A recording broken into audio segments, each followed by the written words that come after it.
gives us only a short period. Good morning, everyone. If you're new here, my name is Brian Craig. You're listening to the longest-running radio show in the state of Florida when you watch this channel. This radio show has been on the air since 1977. We talk about all the news of the day, take calls from our radio listeners. We're on a few different radio stations, and you guys on YouTube can call as well. And live testimonials from a few of our past clients. Our number again is 954 That's right. 604 4602. Hello, I'm Mike Lindell, and I'm excited to announce my new product, My Slippers. Now, everybody in the chat room, make sure you like the video. Even if you're watching later, you're not in the live chat, like the video, share the video on whatever social media you use, Parler, Twitter, Facebook, Frank's Speech next week, whatever you got, share it. And, of course, subscribe. Also, we're live Monday through Friday, 6 a.m. Eastern Time, live streaming here every morning. And I also upload my podcast at 6 p.m. in the evenings, Eastern Standard Time as well. And there's a live chat. I live premiere that. There's a live chat there. So make sure you're subscribed. Click that notification bell, and you get notified of all of that. And right now, save 40% off the MyPillow My Slippers when you use the promo code Here we go. KANE at checkout at mypillow.com or call 1-800-716-4879. 1-800-716-4879. Promo code KANE, KANE at checkout. Here we go, guys.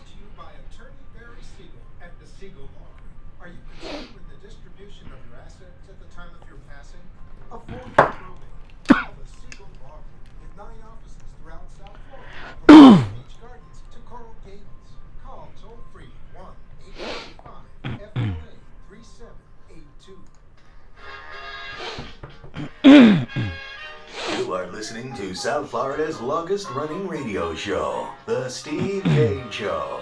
To call the show toll-free, dial 1-888-GO-KANE-1. That's 1-888-GO-KANE-1. And now, here's Steve Kane. Hey guys, good morning. My name is Brian Craig. You are listening to the Steve Kane Radio Show, Florida's longest-running radio show. It is Tuesday, April 13th, 2021, a week away from my birthday. Oh, man. All right, well, a lot going on, a lot happening. Okay, the lady cop has been identified in the Daunte Wright incident in Minneapolis, and we have more detail about Daunte Wright and everything that happened, including not just the body cam footage, but other information as well. And I want to ask you guys, because I know most everybody in here, you've seen the video, right? You've seen the body cam footage, most of you. If you haven't, you will soon. Go online and watch it. The police are saying that it was accidental, that she thought it was a taser when she fired. And my question to you is, I got a few questions, but this is my first question, and we do take your calls. You're welcome to call in at 1-888-GO-KANE-1, 888-465-2631. My first question is, do you believe Angie Dickinson here, the lady cop? Do you believe the policewoman that she thought that gun was a taser? I've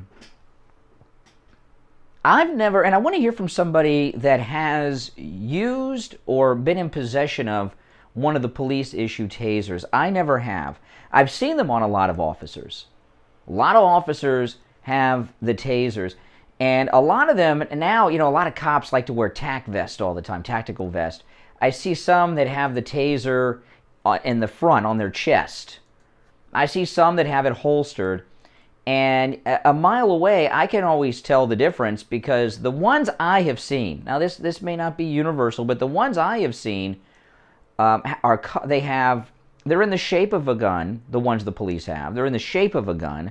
But the ones I've seen, in fact, everyone I've seen, has bright, fluorescent, almost yellow plastic on it to clearly identify it visually as a non-lethal weapon, as a taser, not a gun. but I've never held one of these. But I've had the regular tasers. That's that you go. Bzz. I was once tased, not by the police. I was once tased by a friend of mine who had a taser when I was very young and very stupid. And luckily, it wasn't a super powerful taser. And I have no recollection of the event because it knocked me out cold. And next thing I knew, I was waking up. So, I can't tell you how it felt or anything because even then, I had no recollection of the event. Total amnesia from the event. I remember talking about it, the lead up to it, like a fool. But anyway, I've never held one of these police issue tasers. It has got to be a lot lighter than a loaded police gun that she used. So do you believe the policewoman here, the lady cop, that she really thought that she had a taser? If she did, I mean, she had to be completely panicked in a hysterical state. And I understand that she's a 26-year veteran. I'm going to read a story about her a little bit, but I don't know in those 26 years, and maybe some of you know, what her actual experience in those 26 years was. Was she a meter maid? Was she working in the office mostly? I don't know, but that to me seems very strange that she thought that was a taser. That's one question. Do you believe her that she thought it was a taser? She sounded surprised to me. Another question, and again, 1-888-GO-CANE-1, that's our number. If it was an accident, which it appears to be, was it still a justified shooting? If she had chosen not to use the taser and she had used the gun on purpose, if she's telling the truth and she thought it was a taser, but if she knew it was a gun, not a taser, firearm, would that have been a good shoot? We're getting a lot of information about Daunte right now. He had a warrant out for him, which they knew he had. That's why they were arresting him. That it was illegally possessing a weapon without a permit. And, I'm not even sure he was old enough to have a weapon at the time. I'm unclear on the date of the arrest and when his birthday is. He was 21, Daunte Wright, but was he 21 when he had the weapon? But he had it without a permit. So he had a warrant out and he had fled from the police in the past. I've got the police document, which I'll read a little bit later. So they knew that he had an outstanding warrant on a weapons charge. They had him in cuffs. You've seen the video. At least they had one. It was unclear if they had one or two. I guess they had one hand cuffed, one wrist cuffed. They were moving to the other. He made his escape and got into the car. If she knew she had the gun in her hand and didn't think it was a taser and would have fired at that instance, would that have been a justifiable use of her weapon? You've got a guy on a warrant for a weapons charge who has fled from police before. Not only has he resisted arrest, he was partially handcuffed and was making his escape in a vehicle. They knew that. This is the information the police officers knew at the scene. That's why he was being arrested. If she thought she had the gun, not the taser, would that have been a justifiable shoot? 1-888-GO-CANE-1. Good morning, you're on the radio. Good morning. Yeah, you're on the air. What's your name? Ari from New Jersey. Hey, New Jersey. What's on your mind? As a Jermaine, $10 super chat. Thank you. Great job, Brian. My opinion is the shooting was set up. Really? Set up by who, Jermaine? Everybody thank Jermaine, by the way. $10 super chat. Set up by who, Jermaine? Daunte Wright was a person who had priors of crimes, and and she didn't realize that she didn't realize that she was using her gun until after. And many cops make mistakes after they realize. Okay, so you believe. Okay, so you believe the lady cop. You believe that she thought it was a taser. You believe her when she says it was an accident. Correct. Mike, $10 super chat. Thank you, everyone. Thank you. Thank Mike, please. Okay, so what should happen to her at this point? I think that she's not guilty. As I was thinking. Well, what should happen to her? Should she be fired? Should she be allowed to stay on the job? Should she be allowed to retire with her benefits? She should be allowed to be continuing her job. Mm-hmm. You would keep her on the street. Well, let me ask you: if she thought, okay, now have you ever seen a police-issued taser? Have you ever seen one? Yes. Okay, now everyone I've seen has like bright fluorescent color, like yellow plastic on them that you can easily tell. I mean, many cops has that. So how can I don't know. I'm asking. I'm not making it. I believe her. Okay, just let me get that out the box. I believe her that it was an accident, that she thought she had the taser, but was she hysterical? Was she out of control? Is she incompetent? I mean, how is a mistake like that made, do you think? So I think that I want to go to the case of George Floyd for a sec, because I want to take that case and then the case of this one. The case of George Floyd, I heard your podcast yesterday, by the way. Thank you. And yeah, so I think the case of George Floyd is very different than this one, because maybe the cop, as you said, was being... Well, the difference with Floyd is they did have him in some type of control in the car. He came out of the car. There's a lot of confusing stuff there. We had a guy who was driving a car with expired plates, got pulled over. He had an outstanding warrant on a weapons charge. He had a weapon without a license, which you need a license in Minnesota to possess a weapon. And he had fled from police in the past. And there was also some charge in the past of an aggravated robbery charge. An aggravated robbery means either a weapon or violence, something. So the police knew all of that. And as they were cuffing him, he went and made an escape. So I think that even if she knew it was a gun, I think at that point it would have been, it's sad that it happened, but it would have been a justifiable shooting. Yeah. But I think that she's not guilty. If they're going to take this case, she's not guilty because it is a mistake, but they're definitely going to try to do a case like Derek Chauvin. Well, listen, part of the problem is that this Derek Chauvin case is going on, and the activists, the troublemakers, have the protesters on standby in Minneapolis to respond to the Chauvin trial verdict.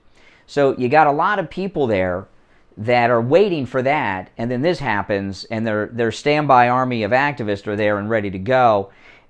So that's one of the reasons this has erupted. It's spread into other cities. I heard Portland's having some problems from this particular instance. But what I watched the police chief yesterday, and they made a mistake. They let activists get into the press conference and ask questions. One guy who was an activist, he said he was a community leader activist, which is an agitator.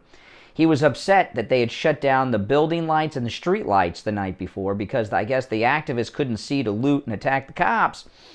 And what the crowds want They call them looters, but what the activists, there's all kinds of names, but what the crowd really wants is a lynching of a police officer.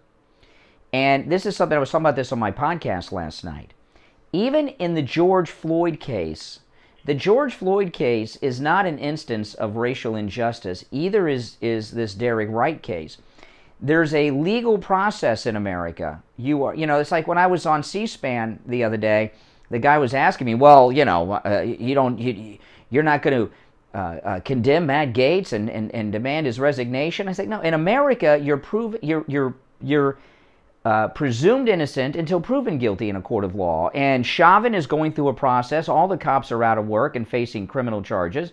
There's a legal process in place in this shooting that we're talking about now, Daunte Wright, that happened on Sunday. That's not a racial injustice. It would be a racial injustice if there was no follow-through, right? If there was no investigation, no charges, nothing. If nothing became of it and it was just another day on the job, then you could say racial injustice, no peace, and all this stuff, and you'd have an argument to make.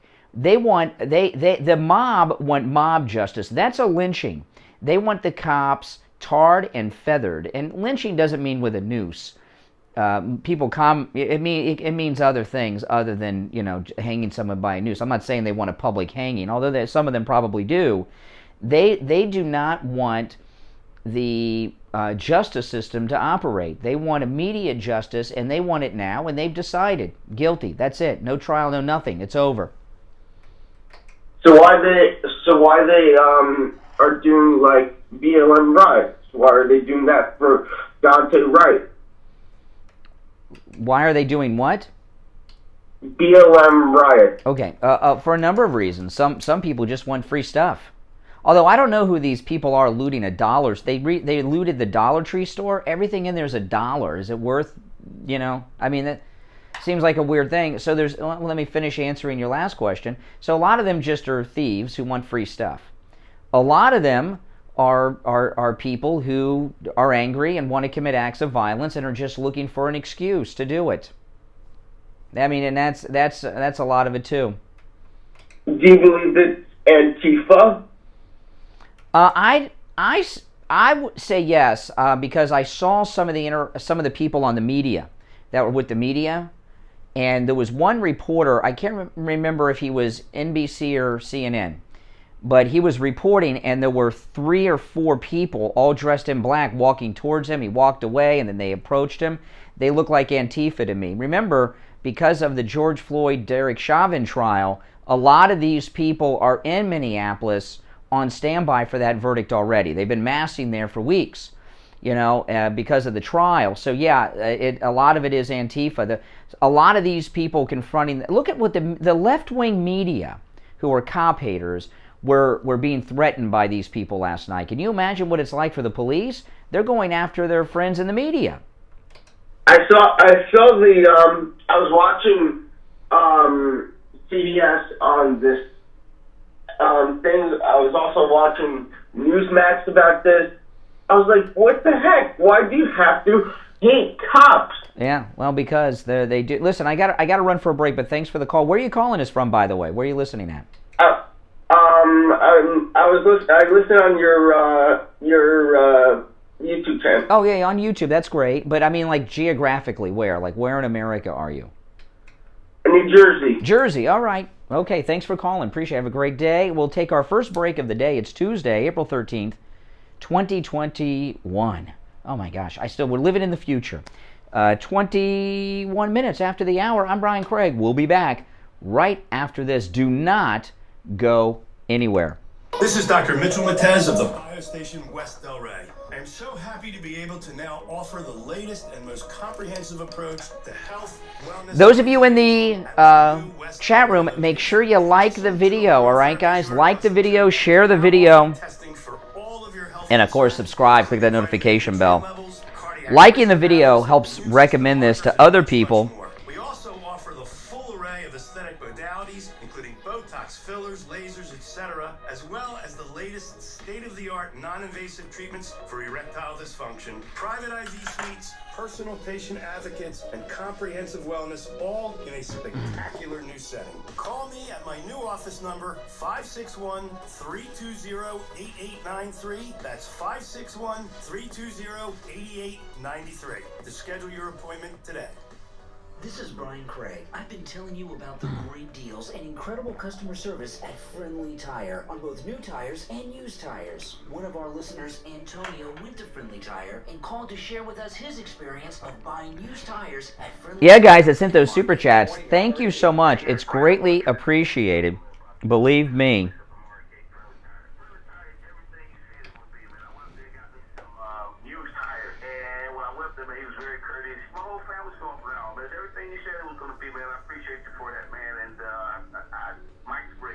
What's your name? Antonio. All right, Antonio. Hey, I'm glad we could save you and your family lots of money on tires at Friendly Tire. Oh, no doubt, man. Thanks so much, man. Do what Antonio did. Stop into Friendly Tire and find incredible deals on both new and used tires. Give Friendly Mike a call right now.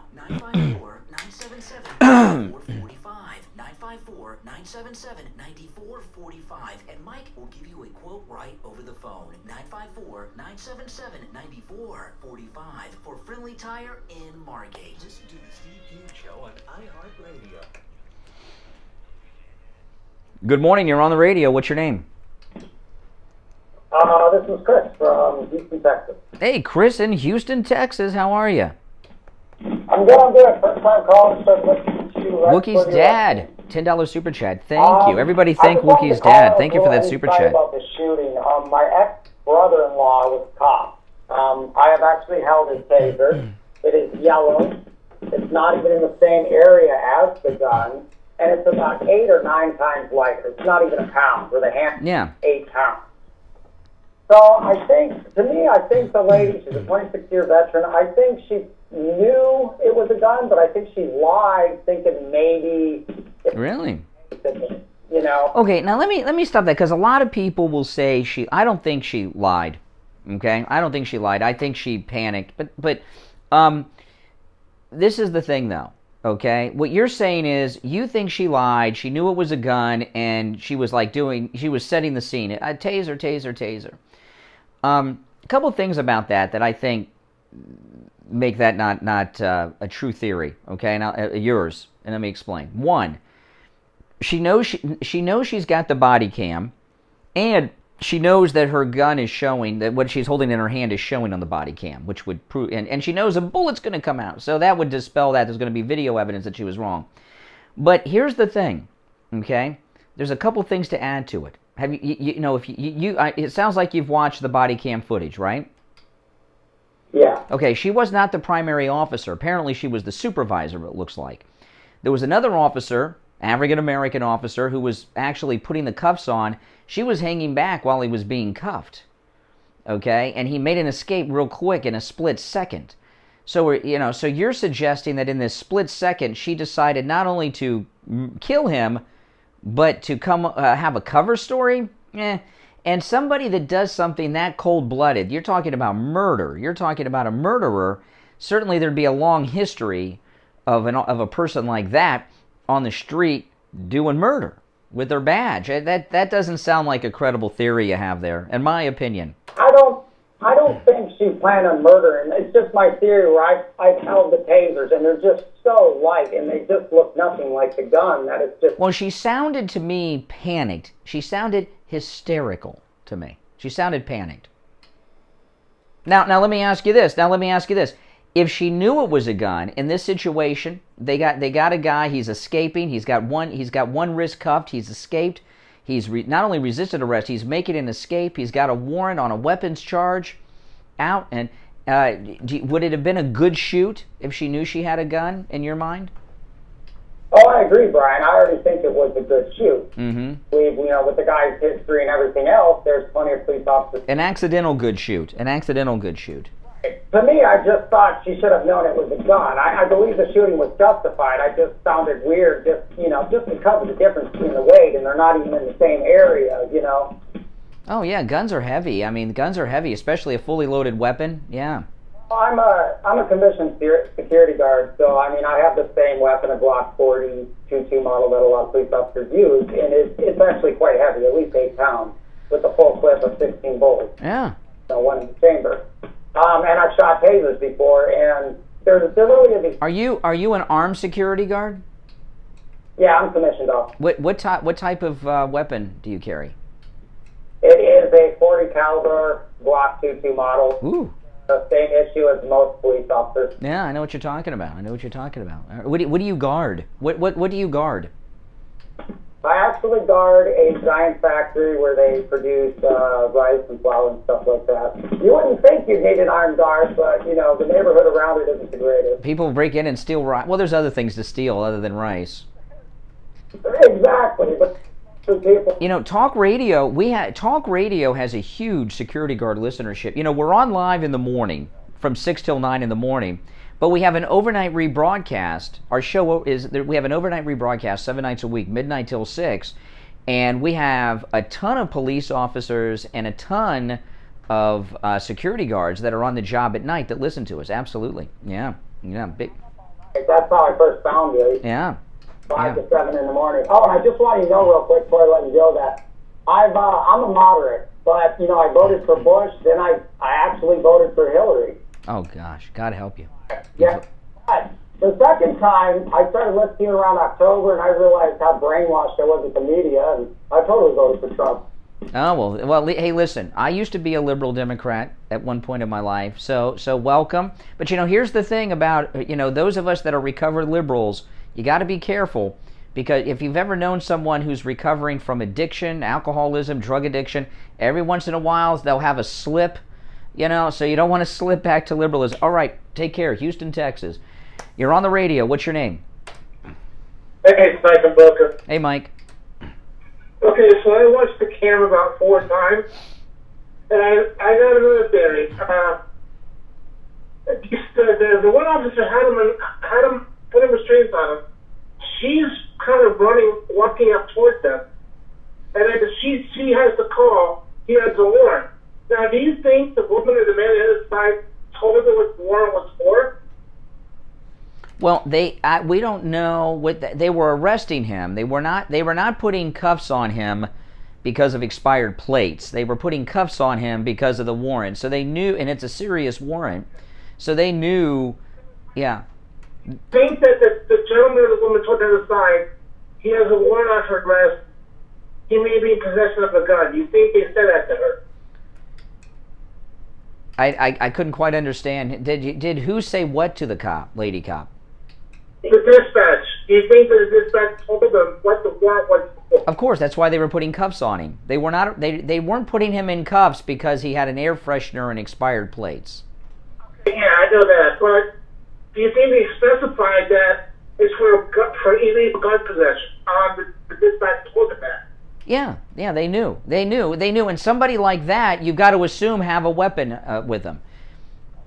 If they told her that, and then she may have unintentionally, thinking that he may have had a weapon in the car, she may have just unintentionally picked up her firearm out of her holster, waited 5 seconds, and then said, "Taser, taser, taser," and then took 2 or 3 shots. Well, what I don't know, what I keep hearing is that she was a 26-year veteran, but I haven't heard what she did in those 26 years. Was she a meter maid?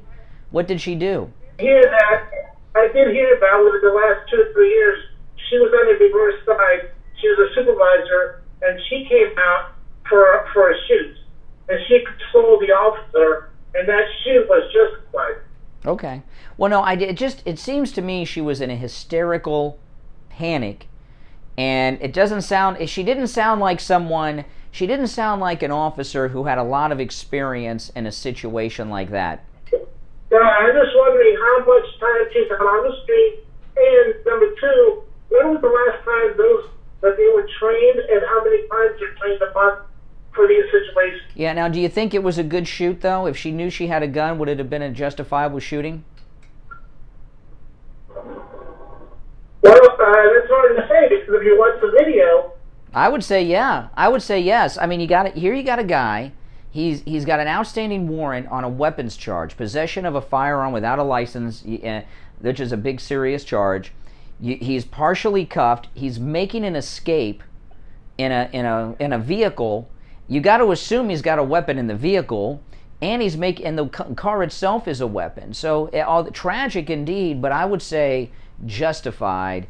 Even if she knew she had the gun, that would be my take on it. Are you saying justified if they said that there was a weapon like on next to him? I don't know. I have not heard 100% positive that there was no weapon inside the vehicle. There's a video of him circulating where he was inside his car. It might have even been the same car, smoking something with a pistol, listening to some music. So I don't know when that video was. I don't know if it was in that car. I don't know if he still was in possession of a weapon or what. We don't know. There's a lot we don't know. All I know is that, to my eyes, she made a grave mistake, a very grave mistake, and I don't know what's going to happen from here. Yeah. Listen, hey, Mike and Boca, I got to run for the bottom of the hour break, but thank you for your call. All right, 32 minutes after the hour, I'm Brian Craig. One opening on the board where Mike and Boca was talking to me from. Our number, toll-free, 1-888-GO-KANE 1-888-465-2631. This is the Steve Kane Radio Show, Florida's longest-running radio show on the radio since 1977. My name is Brian Craig. We'll take our break and be right back. This is Steve Kane for Attorney Barry. Hey guys, if you're new here, make sure you subscribe, all right? When we needed a revocable living trust. Listen to one of our listeners, Ray, talk about his experience with Barry Siegel. I want to praise Barry Siegel, and one of the most important things about sponsors is integrity. You have to know that you're dealing with an honest person. I had to go up to Myrtle Beach for my sister because her husband died, and I was helping her out. She had a trust and everything. She had not revised this trust since 1997. And Barry says every 3 years at least you got to. I called Barry's office because I had a question. I let the secretary know. I said, look, I'm calling from South Carolina. I know the laws are different, and I'm just asking for information for my sister. Now, most people just blow you off, right? Almost immediately, within a few minutes, Barry himself called me. I asked my questions and so on, and he answered. He was very patient. I was quite a while with him, and talked about a lot of things, this and that. But I wanted to say, character and integrity, these are the most important things with sponsors, and all of your sponsors, because I've dealt with a lot of them, they all have that you can trust them and you're getting a fair shake. Do what Ray did. Call Attorney Barry Siegel right now. Toll free 1-855-FLA-3782. That's 1-855 yes. Toll free FLA-3782. Tell them Steve sent you. The Steve Kane Show is brought to you by Attorney Barry Siegel at the Siegel Law Group. Are you concerned with the distribution of your assets at the time of your passing? Avoid probate. Call the Siegel Law Group with 9 offices throughout South Florida, from Palm Beach Gardens to Coral Gables. Call toll-free 1-855-FLA-3782. Listen to the Steve Kane Show on iHeartRadio. Just search for W. All right, welcome back, everyone. I'm Brian Craig. It is 35 minutes after the hour. This is the Steve Kane Radio Show. Our number, 1-888-GO-KANE 1. Good morning. You're on the radio. What's your name? Hi, Brian. This is Steve for Richie. Hey. Hey, my whole thing is I'm wondering, this defunding the police, if that's not going to play a role, if not in this, sooner or later, something like it, where they could have had Taser training the week before, but they didn't have the funds for it, and something like this could have happened. Well, it certainly wouldn't have factored into a 26-year veteran. She would have had all the pre-defund training available. When you have training reinforced all the time, that does help. Now, it would help more with rookies and people like that, but now as a military police officer from 83 to 89, and from the limited information I've got right now, I don't think it was a clean shoot. Really? What do you think happened? Yeah. Well, if the guy's fleeing, now as far as the military is concerned, I know as an MP, you're taught not to use your weapon to kill anyone unless you're saving a life or defending for someone else's. But you know what, though? You were in during that Reagan era, 83, and what branch were you in? The Army. I know that was Reagan, but you were still in this Jimmy Carter era, anti-war era, Kent State era, and like remember our MPs guarding the embassy in Tehran didn't have bullets in their weapons. So you were a military policeman in a different time. You know what I mean? Thought that if you ever seen someone stealing a fully automatic weapon, that was grounds to shoot. Oh yeah. But unless you were defending a life, yeah, it was very, very. You know, this other footage. There's this other instance with this Army lieutenant who the police had a run-in at the gas station. This video is out. And one thing I learned yesterday that isn't in the main stories is that he had a weapon. I know he's an Army lieutenant, but he was off base, and he had, I guess he had a service revolver on the seat of the car, or he was either on his leg or on the seat of the car when the police stopped him, which I think would have elevated things slightly in that instance too. Definitely. I mean, I must tell you, military personnel, I watch a lot of these ID shows. And a lot of times people that are veterans commit just terrible murders and things like this because you're trained to, you know what soldiers are trained to do. And, I would think a cop should be extra cautious with a soldier, especially one that's got a weapon off base. Yeah. On that situation there, too, you are correct. The car can be considered a deadly weapon if there's police officers in front and he's trying to flee. That car could be a deadly weapon then. Well, here's the problem with police. I'm very pro-police. Here's the thing, though. I talked about this before. My grandfather was a police officer for 30 years. He was in the Army. He was in the Second World War. And there was a time when most police officers were people like you that had advanced military training. Now, you got guys right out of high school that become cops. They don't have that military experience, which not just teaches weaponry and everything, but teaches respect and well, you know what military teaches. And you just have a lot of people that I don't think are properly trained to be police officers, like this woman who was hysterical, okay, and after 26 years on the job, just in a total hysterical panic. And also, there are standards that are not applied to become police officers because of liberal actions. There are people on the street that they're terrified, even though they got a gun and a badge, and they shouldn't be on the street because they're living in fear on the street, like that cop in Parkland that was hiding during the shooting. Yeah, and that all goes right back to defunding the police. With more training and more, keeping people on the street that should. Yeah. Evaluated when everything's being defunded. If I were a sheriff or a police chief, I would try to recruit as much as possible people right out of the service with military experience, and that's the way it used to be. And now it's not, and that doesn't mean that every police officer who doesn't have military experience is a bad cop. I don't believe that at all. I have relatives that are police officers that don't have military background, but I think that's part of the problem. And people, this female cop, I support her. I believe her. I don't think she should be. I don't think she should be jailed. I don't think she should be put on trial. If she wants to continue out to her 30, it looks like she could, in my view. But she obviously was scared. She was hysterical and out of control at that particular moment to a certain extent. I believe it was a terrible accident, and unfortunately, I don't think she's going to be able to keep that job. I mean, maybe some administrative type duty possibly, but she can't be on the street.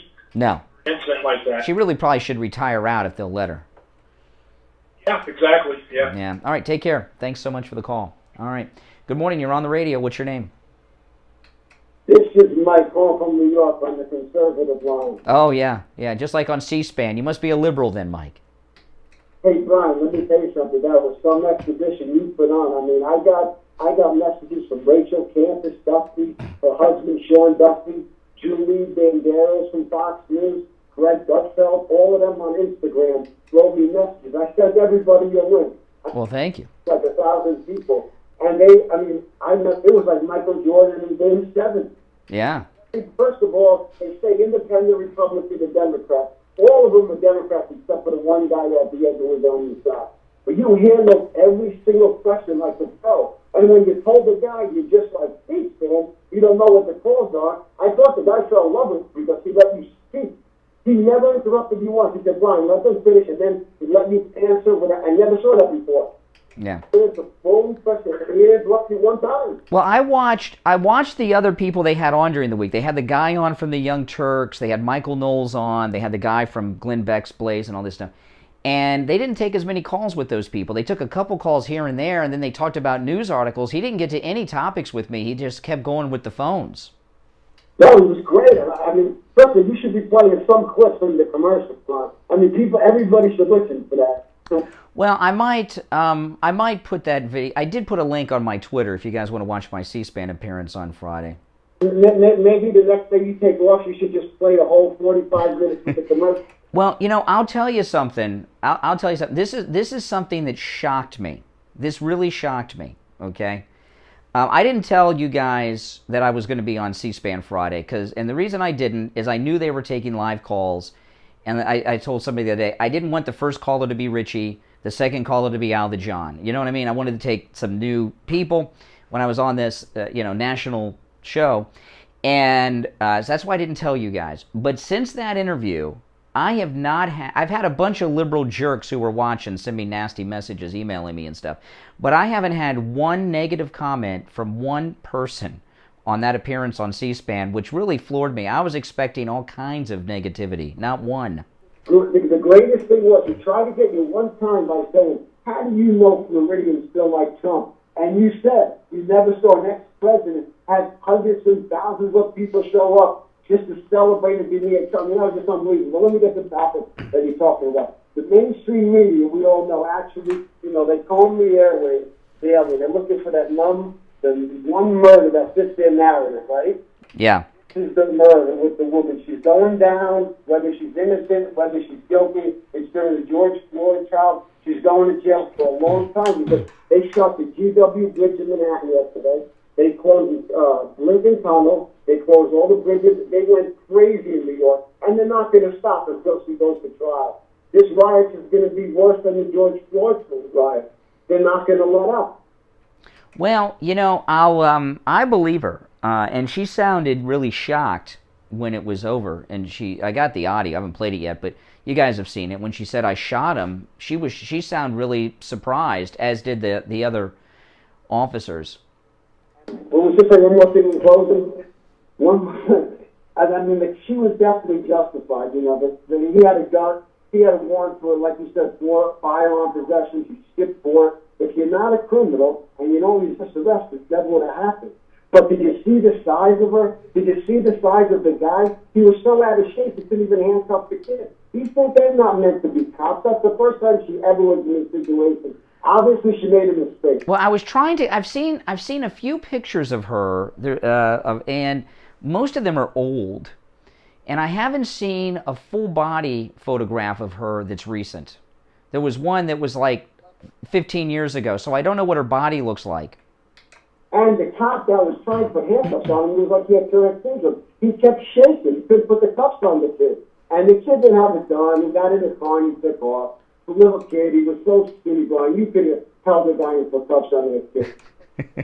It wasn't a fault, and she's not qualified to be in that position. And what happens is, if you don't play basketball for 30 years and you pick up a basketball, it's not going to go in if you take a three-pointer. Well, that's what I want to know. What did she do these 26 years? Was she a bench warmer, meter maid? What did she? She didn't sound like a cop that's had this kind of experience. She was a police officer. It was the first time she never shot anybody. She never had any complaints. But this is the first time she ever used any kind of weapon. So how is she qualified to use any weapon, even a stun gun? She definitely got nervous under pressure. Yeah. The moment was a split second. Yeah. Maybe I'll let it go. All right. Mike in New York, appreciate the call. And Rachel Campos Duffy, my dream. Rachel Campos Duffy I love because she was on The Real World San Francisco. It'd be my dream to be on Outnumbered with her and Kennedy. That'd be like freaking out. Okay, take care. All right, appreciate it. Mike in New York, operating as my agent. If you're on hold, stand by. We're going to take our last break of the first hour. We're here 3 hours a day live, by the way, if you're new here. This is the Steve Kane Show, Florida's longest-running radio show. We're on the air live from 6 until 9 a.m., Monday through Friday, with overnight rebroadcast midnight till 6 a.m. We broadcast live on the radio here in South Florida on AM 1470, 96.9 FM, and 95.3 on the FM radio dial. You can watch us live stream on YouTube, where we have a very opinionated chat room while we're on the air.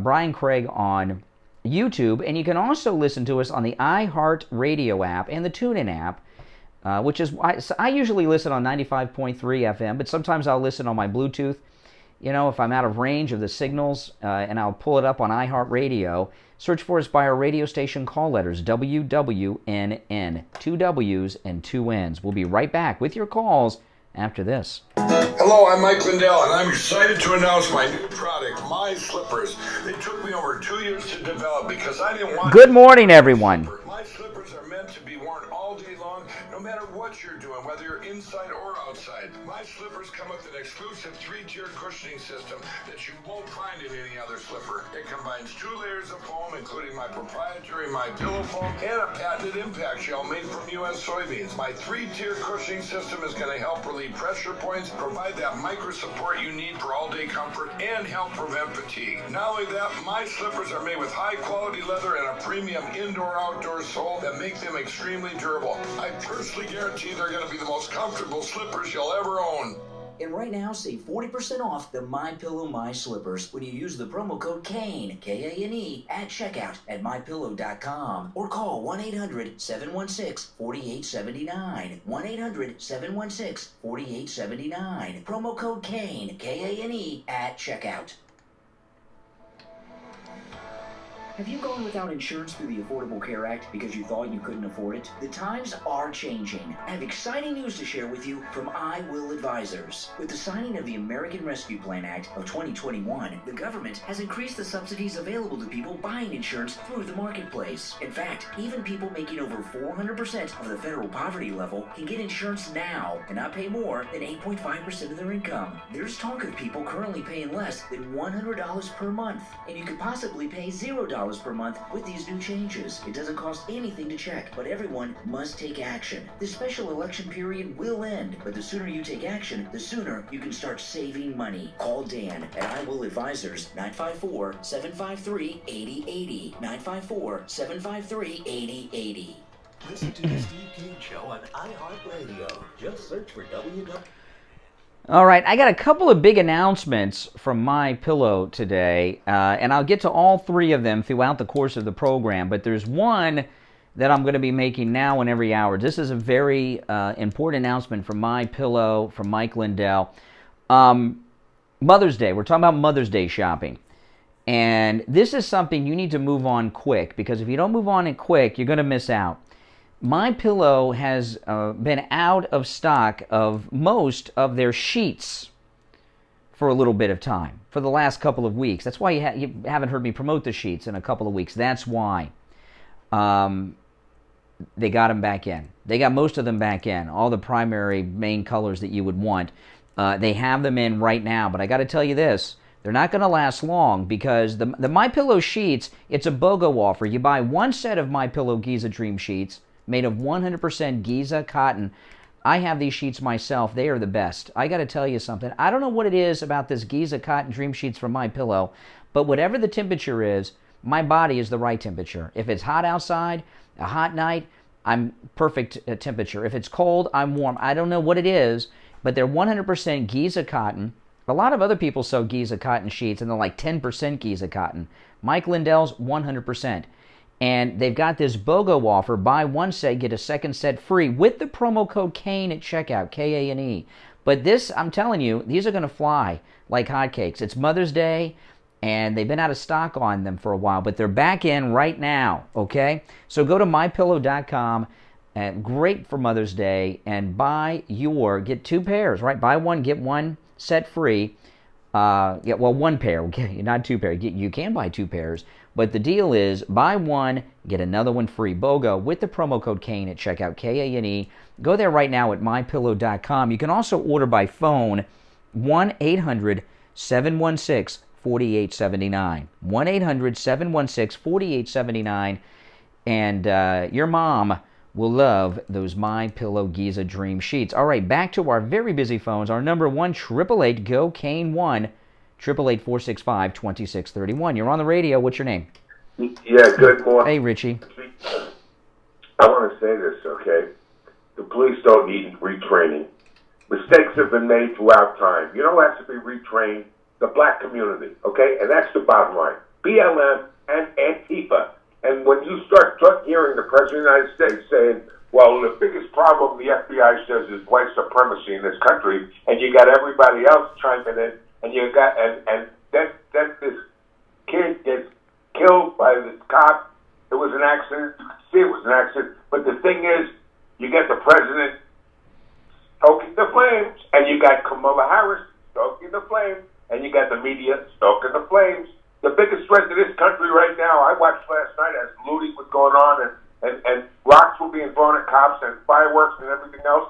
The biggest threat is not white supremacy, folks. It happens to be black America, young black America, and young white America.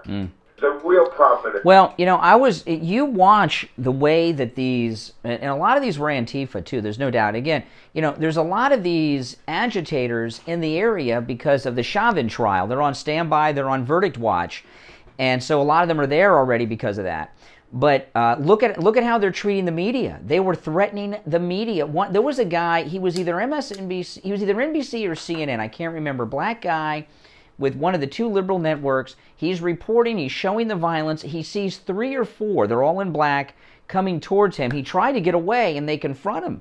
And these reporters from the left-wing media that support them are being threatened. Can you imagine what it's like on a traffic stop? I can imagine Benjamin Crump. He was there immediately. He got like maybe 30% of the 27 million, and now he's ready for another payoff. To stoke the flames of race in this country is really disgusting. And the people that are looting and rioting, they're useless. To me, they're criminals. And I'm sorry to say, when I hear white supremacy, that didn't shut New York down yesterday, did it? The country is on edge with this crap because we're being threatened that if you don't do what we want, we're going to burn it down. They actually say it as they're marching down the street, and they're doing it. Well, did you watch the press conference with the police chief yesterday and the mayor? Oh my goodness! Now the mayor looks like he's 12 years old. This kid. Gee, was he the mayor or the president of the student council? They fired the city manager because he said he believed in due process. Yeah, oh well, due process. We can't have that, yeah. But the police chief, he was taking questions, and that's why I say they want to lynch you. The police chief was taking questions, and he was taking questions not from the press, but from activists, the agitators. And one guy asked repeated questions. He was so upset that they turned off the lights in the buildings and the street lights. Why did you do that? And he said, well, our cops I was there. They were throwing rocks and bricks at the cops. We turned them down. And this guy was so upset that the rioters did not have light to attack the cops under. I watched last night. I watched on this PT News Network. The guy does a thing out of Florida, okay? Juke Joint, $5 super chat. Thank you. The biggest problem is the media. They started looting. That is true. That's a big problem. And they started burning up. Everybody thank Juke Joint for his $5 super chat. Thank you. I'm starting to say to myself, and they're talking about white supremacy. Well, I'll tell you, somebody in the chat room, Juke Joint, they just said the problem's the media. And these Antifa, Black Lives Matter people, they were trying to get the media out there. The media are desperate for ratings since Trump left office. And, there's an old saying they used to use at WSVN Channel 7 in Miami, if it bleeds, it leads. And, there's definitely a lot of that. A lot of this is showing off for the media, like walking across the Brooklyn Bridge or whatever they were doing. Was that the Brooklyn Bridge they walked across last night? I don't know. And that's all for television. But how could 13% of the population control 83% of the population? I keep asking myself this. Because liberal guilt. Liberals are inside of them, they feel guilty about the negative feelings they have towards African Americans. Democrats believe that black people don't even have ID, right? So, they have a very low opinion of African Americans. So there's a lot of liberal guilt going on there. There certainly is. The politicians are selling their souls. The governor sold the soul of that state already with his comments. Everybody making these political comments because they think they're going to kiss up and people are not going to riot. I have to say this. I think if this, I don't think you're going to see a summer like you did last summer. I think there's going to be resistance, and that's going to be a big problem. Well, I got to tell you, this police chief is one of the most competent police chiefs I've seen in one of these instances. Right? He's got his guys out. He's got the street lights off at night, which throws them off because they can't see to attack. And he got that body camera footage out immediately, and he got the detail. No, it matters a lot because you can't control the mob, but public opinion turns against them quickly when the police don't release the footage and things like this. That's when you let the mob control the message. I understand what you're saying, but to these people that are rioting, they wait for situations like this because it's free shopping, free burning, and free... Well, I don't know who the hell would loot the Dollar Tree store. I mean, I go to Dollar Tree, and it's amazing. I'll have a huge basket of stuff, and it's like $7 or something. Everything's $1. Who would loot a store where everything's $1? All right, I'm going to sign off by saying this to you. The problem is not white supremacy in this country, and they didn't close New York down for white supremacy, and that's the biggest lie in the world, and this has to stop. If the black community can't get control of their own people, there's going to be major problems in this country, and you can't blame every cop. Well, we don't have any real black leaders anymore. There really isn't.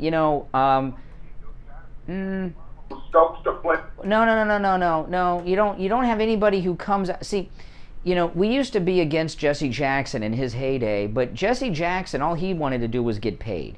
So he would threaten and he'd talk and he'd moan, he'd groan, then he'd do his shakedown, he'd make some money. I know that there's an organization behind this, okay, behind Black Lives Matter and Antifa. They're never fully revealed as to who they are. But what I mean is, there's not a responsible it's not like the days when you just had greedy so-called black activists like Al Sharpton. Now it's a different type of thing. Did you see the photo of him with his baby? Did you see that photo? Yeah. Did you see the other photo that they got where he's got a 45? Yeah, the video in his car. Yeah, what was he smoking? Was that a cigarette or weed?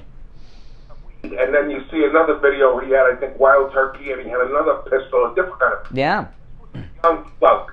Yeah, because the cops probably took the first one from that first arrest.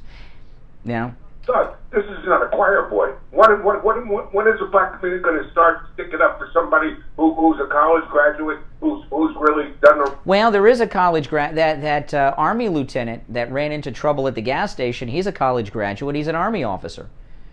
Well, there's a lot. Every cop is not the worst cop in the world. There are problems, okay, with police, but that doesn't mean that. What would have when we first found out it was a woman, they didn't.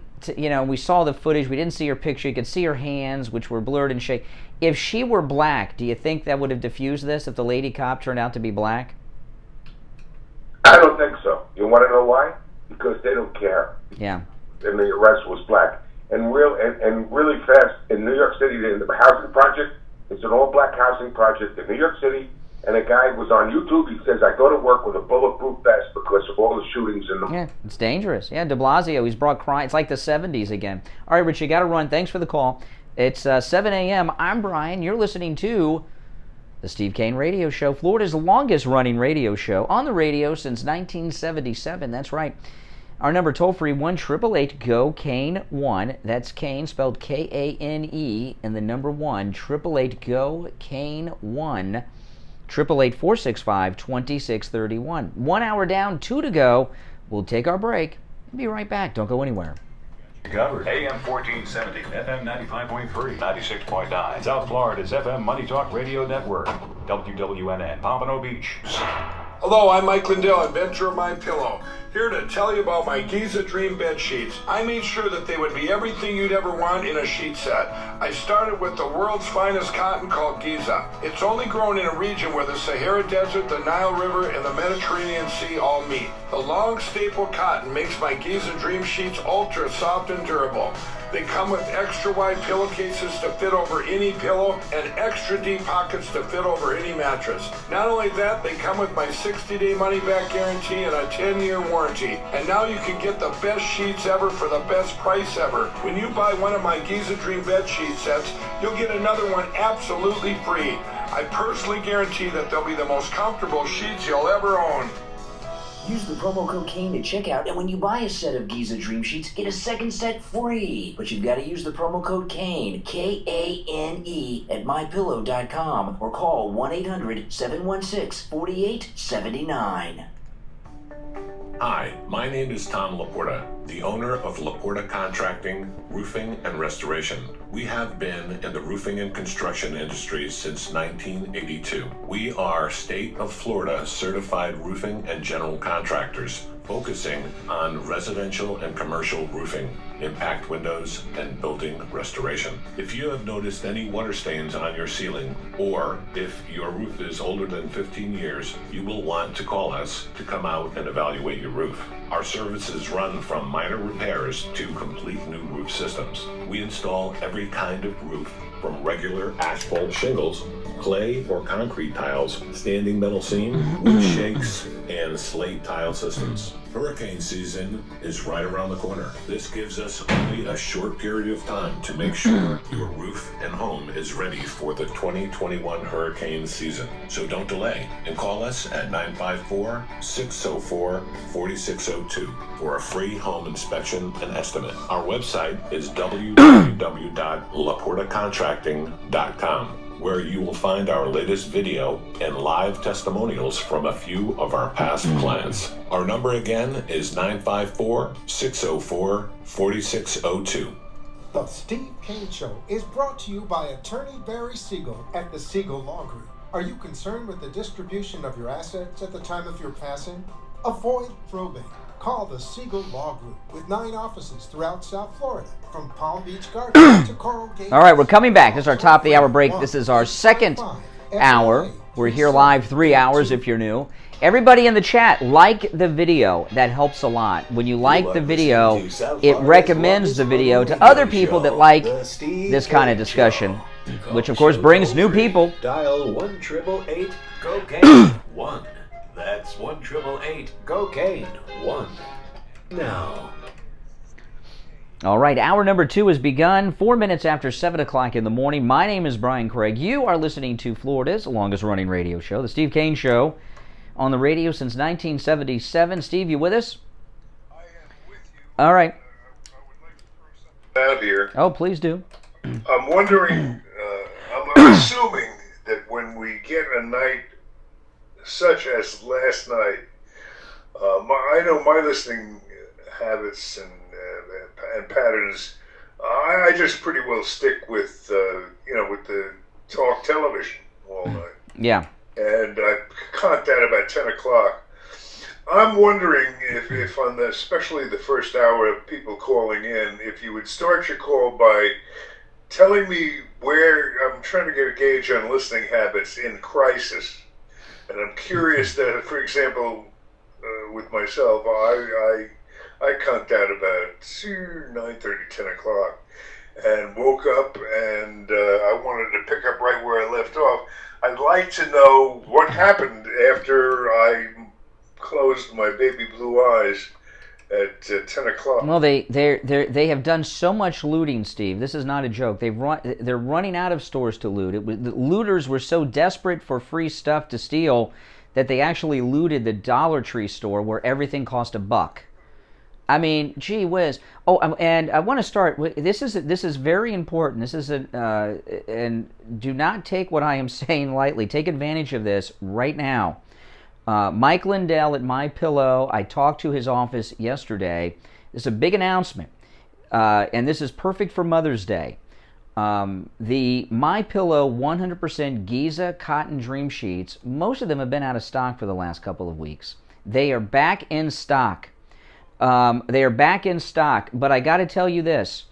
The BOGO offer is going on, because when they came back, this is why I talked to them yesterday. They called me, and then I had to call them back because I wanted to clarify. They said, we've been low on the Giza dream sheets here at MyPillow. They're back in, and I called back. I wanted to make sure, yes, they are still offering the BOGO deal. Buy one set, get a second set free with the promo code Kane. And let me tell you something. They've been out of stock for a couple of weeks. People are going to be ordering these like crazy. So go to MyPillow. That's right. So go right now and order. These are perfect for Mother's Day. I have the Giza Dream Sheets. They are the best sheets you've ever had. Promo code Kane at checkout at mypillow.com. You can also order by phone, 1-800-716-4879. 1-800-716-4879. You know, now the body camera footage, this 25-year policewoman here, Angie Dickinson, she, to me, sounded hysterical during the moment when Daunte Wright went to escape. She didn't sound like a street cop that's got 25 years experience on the road in situations like this. I mean, she sounded terrified, didn't she to you? I didn't hear her. You didn't see the body cam footage? I saw some body cam footage, but I didn't get any close up. Oh, okay. Well, let me play it. I know the audio is not the best, but it's the body cam. It's what it is, and the voice you hear throughout is her. It's from her body cam.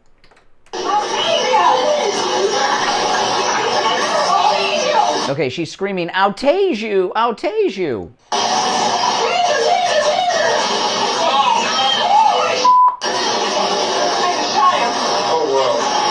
wow! Then she says, "I shot him." You know, she didn't have that forceful voice. "Stop! I'll tase you." She said, "I'll tase you! I'll tase you." It just sounded like, you know, it just wasn't. I don't know. She sounded. I believe her. I think she thought it was a taser. But even if she thought it was a good, do you think that was a good shoot? I think it was an accident. But what if it wasn't? What if she knew she had the gun and shot him in that instance? Whether she knew she shot him purposely, and whether he did or didn't, it was a whole different ballgame. That's the determining difference. I don't think she shot him purposely. That's ridiculous. No, I agree with you. But if she did, he had an outstanding warrant on a weapons charge, and some other charges too. But he had a weapons warrant, so they knew this. I'm not impatient with what's going on, and everybody resisting the police, and then complaining when something bad happens. Every one of these things, if you take them back to the beginning stages of every conflict up there, was somebody resisting who shouldn't have been resisting, and who, if they weren't resisting, wouldn't have got shot. Yeah. Started going backwards, starting with this. Rodney King? No, I'm talking about the punk. He was resisting too. Killed, of course. Yeah.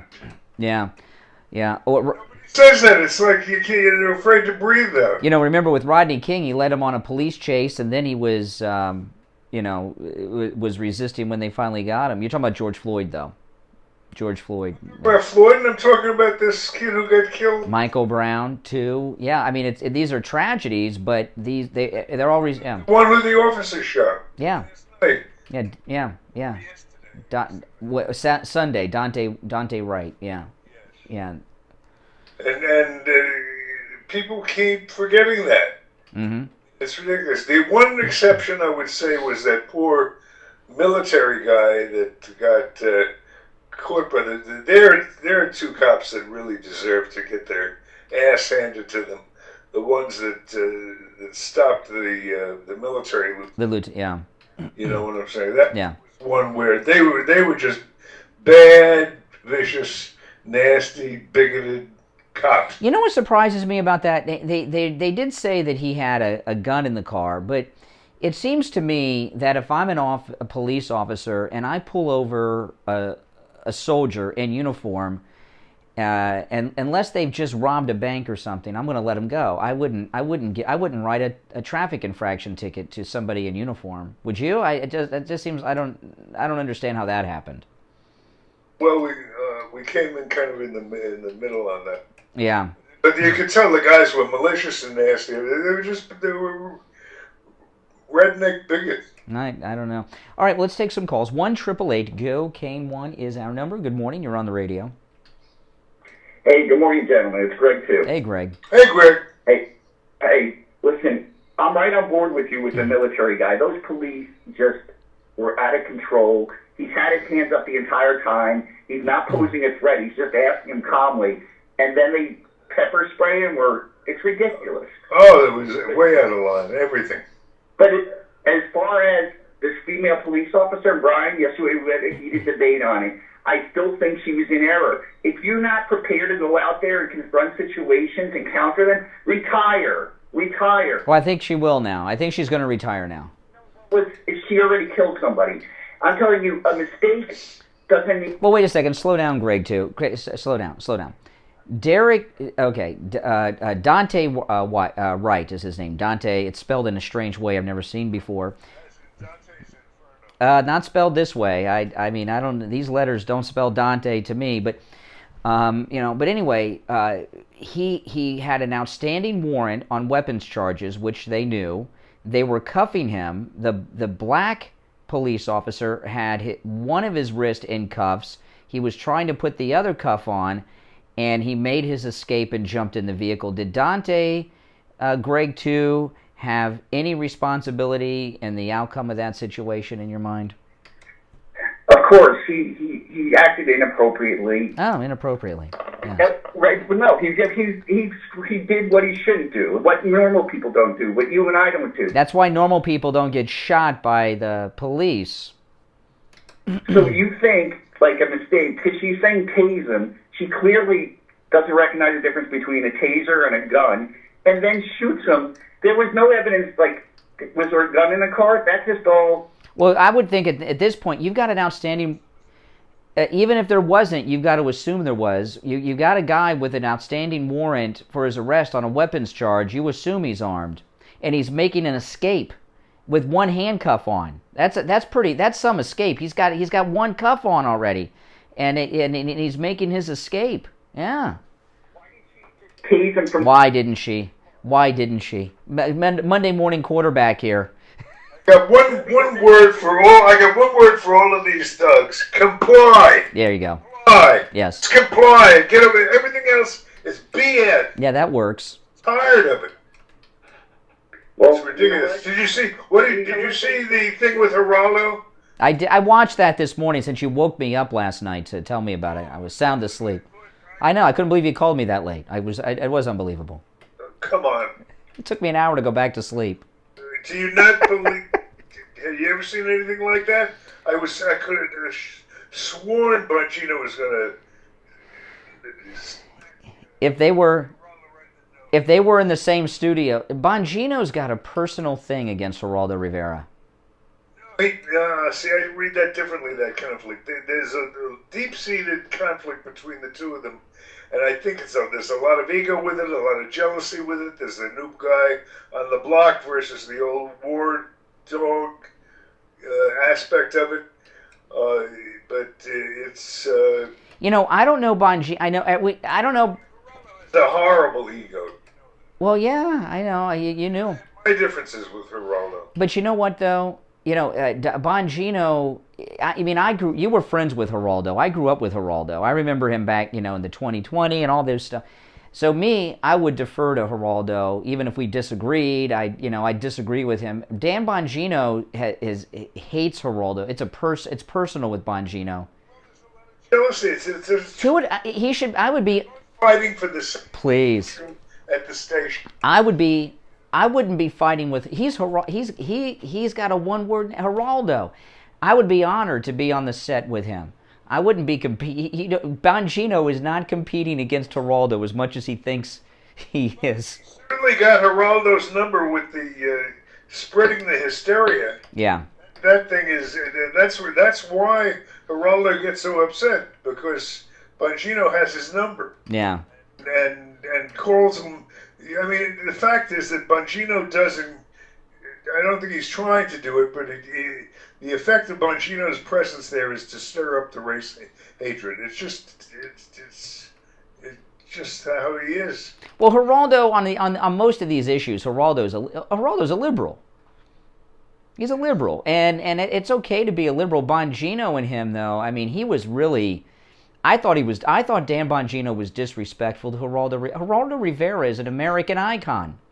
Oh, please, give me a break. He said, "This guy will never shut up." Yeah, it was great. I loved it. Somebody was finally taking Geraldo off his high horse.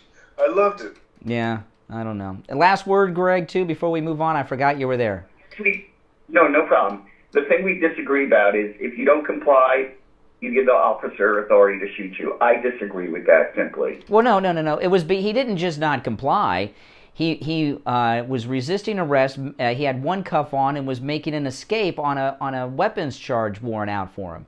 So that wasn't just they were telling, "Give me your license," and he didn't. He didn't comply. He was making his escape. You know what the liberal media is reporting, by the way? They say it was a charge for marijuana possession, not weapon. Okay, now, no, there was an aggravated robbery charge, and he had a weapon without a license, which is required in Minnesota. Somebody in our chat room, I'll throw this out, because I read everything. People think, Brian, you just don't like Dan Bongino because he got the slot for the Rush Limbaugh show. Dan Bongino did not replace Rush Limbaugh. He made a syndicated deal with a syndicator that carried Rush Limbaugh on some of their stations. He is not. There's a big misconception. I know Bongino is promoting it this way, and I don't have a gripe against Bongino, but he disrespected Geraldo. I like Geraldo, but he is not the replacement for Rush Limbaugh on the EIB network. That is not true. Okay, that is not true. So people that think that. All right, let's take our break. If you're on hold, stand by. I'm Brian Craig. Steve Kane is here. This is Florida's longest running radio show, The Steve Kane Show, on the radio since 1977. We'll take our break and be right back after this. Don't go anywhere.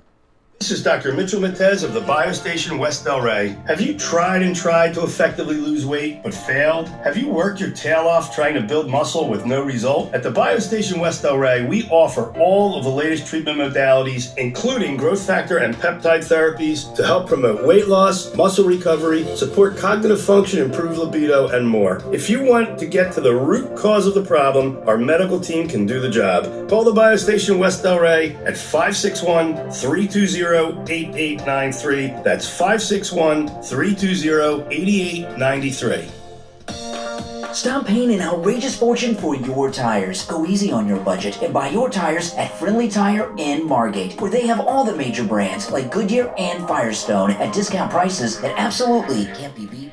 Man crush? No, I just respect. I respect Geraldo. I mean, I grew up with that guy, you know. $75 a tire. That's a $100 savings per tire. Tires for my daughter Emily's car. Bongino should be honored to be on a show where he's looked upon as the equal to the great Geraldo Rivera. And on the road, free mounting and balancing, and no added charges. Friendly Tire have a great selection of good used tires too, starting at just $30 for most cars. Call my good buddy Friendly Mike at Friendly Tire. Tell him what you drive, and he will give you a great low price right over the phone. 954-977-9445. 954-977-9445. Online, friendlytire.net. If you suffer with diabetes, there's a 25% chance that you'll develop a foot ulcer that can lead to severe health consequences, including amputation. At the sole authority, at little or no cost, you can receive your very own therapeutic shoes and custom inserts. Medicare recipients are entitled to 1 pair of quality diabetic shoes and 3 custom inserts. Call the sole authority today, 954-597-7060. Listen to the Steve Kane Show on iHeartRadio. Just search for W. All right, we are back. I'm Brian Steve Kane here. You know, yeah. Of course it's a Steve Kane show. You can do whatever you want. Filled with stuff to say. You know, I used to walk to work when I was working at ABC in New York. Well, you walk to work now. You walk from your bedroom to the studio in your house. You're walking to work now. This was a long walk. Yeah. About 96th Street and went all the way to Madison Square Garden. But my question is this: if we were in New York now, and this is the time people come to work early in New York, what would I see? Are the people on the streets? Is there rioting in the streets? Is everybody home sleeping it off? What's the state of action? No, they did a walk across. I guess it was at the Brooklyn Bridge they crossed. I think the BLM staged a walk across a bridge. They should have shut the bridge down after they got out there, but. Anybody that has an idea of what the state of action is now? I don't know. No. No, they're sleeping. They're like vampires. The sun has come up. They're sleeping. You know. Now, I'll give a word of advice to Dan Bongino next time he's on with Geraldo, because you did wake me up last night, so I watched it this morning since I figured you'd bring it up since it was so important to wake me up. Was I right or wrong? To call and wake me up, or that they were going to punch each other? Yes. Was it worth Waking me up? No. You could have told me this morning. But anyway, it's okay. It's okay. No, I'm just kidding. I don't care. Bongino was losing his cool a little bit too, and I'll give Bongino. See, I like Bongino, okay, but he is not an experienced, trained talk show host or guest. So he doesn't have the. Yeah, he was Secret Service agent, but when he's in a debate and everything, he's more of an activist than he is a trained person in the medium. And he was losing his cool. And when you lose your cool, I could tell you, this is how you deal with Geraldo. You bring up Al Capone's vaults, and Geraldo will have a freak-out, meltdown, hysterical attack, and totally lose his cool. You could say something to him like, I think you left your sense in Al Capone's vaults, just for example. Geraldo loses it if you mention Al Capone's vaults. So I know Bongino lives within the range of our signal. Just a little tip. Al Capone's vault is his kryptonite. He hates when people bring that up. I've seen it happen, and it ain't pretty, and he goes from 0 to 500 on the hysterical scale in a minute, in an instant. Geraldo Rivera. They had violence in Portland. It's spreading to cities because of this incident. This is an interesting thing. The agitators are in Minneapolis on verdict watch in the Chauvin trial in the George Floyd case.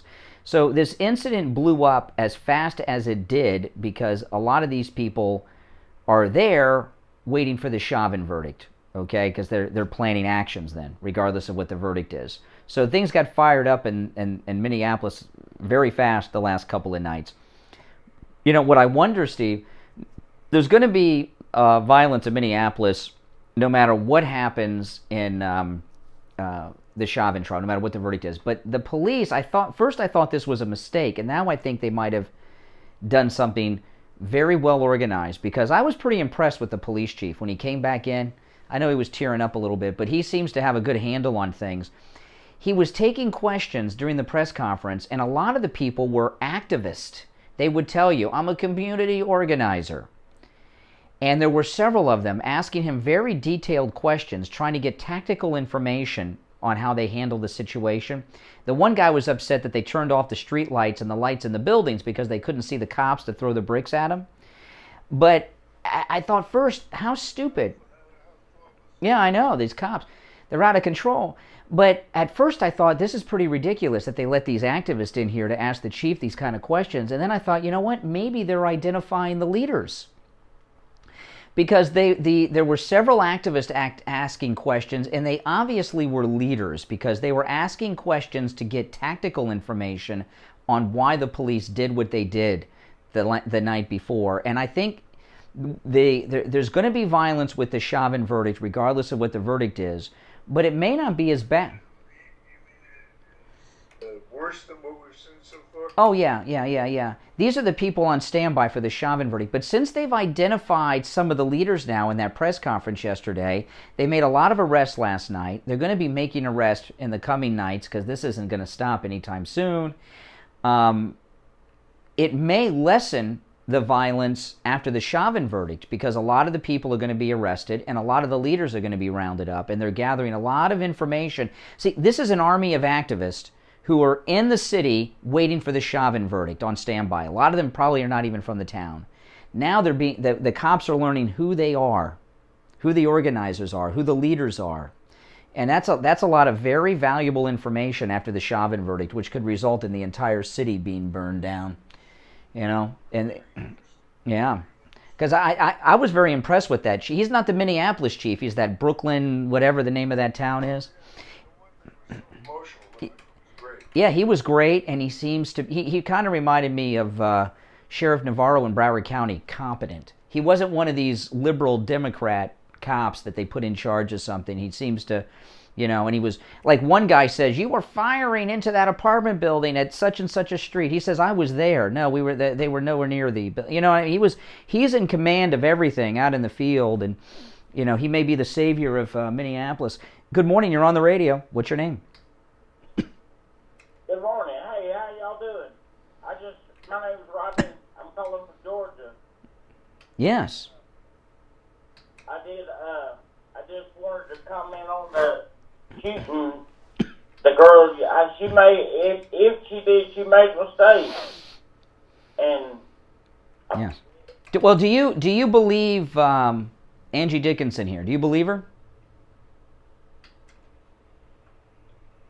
Yeah, I do in a way, but you know, the boy shouldn't have been. Oh my goodness. Okay, all right, okay. I know he doesn't really get excited. A little emotional in Georgia.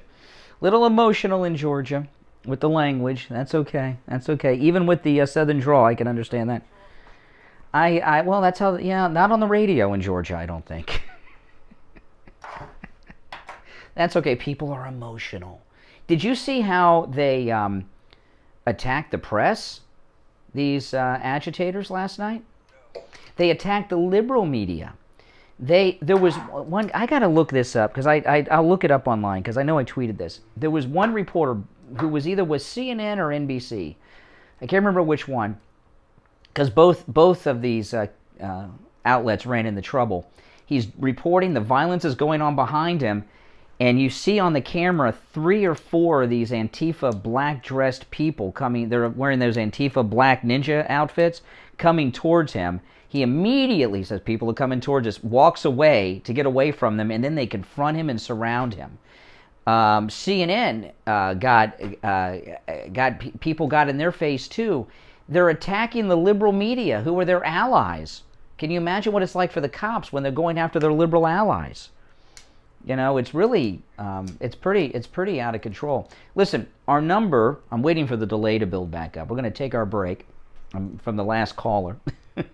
But if you're on hold, stand by. Our number is toll-free, 1-888-GO-CANE 1-888-465-2631. It's a toll-free call, 1-888-465-2631. Steve Kane is here. This is the Steve Kane Show. I'm Brian Craig. We'll take our break for the bottom of the hour as we await the delay to build back up, and we'll be back after this.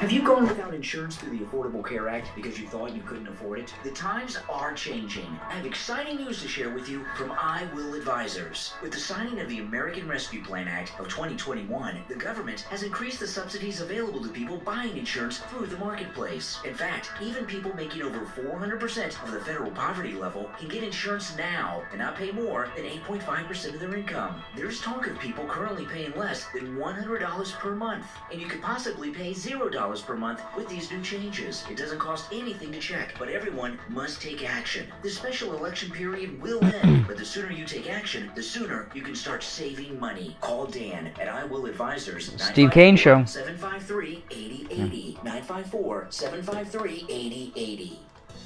Hi, Brian Craig here. We've been telling you on the Steve Kane Show, for coronavirus testing, stop by any lab test now of Coral Springs and any lab test now of Boca. One of our longtime sponsors, Dr. Mitch Matez of the Boca Raton Center for Age Management, went to any lab test now of Boca for coronavirus testing this weekend, and he called in live on the radio to share his experience.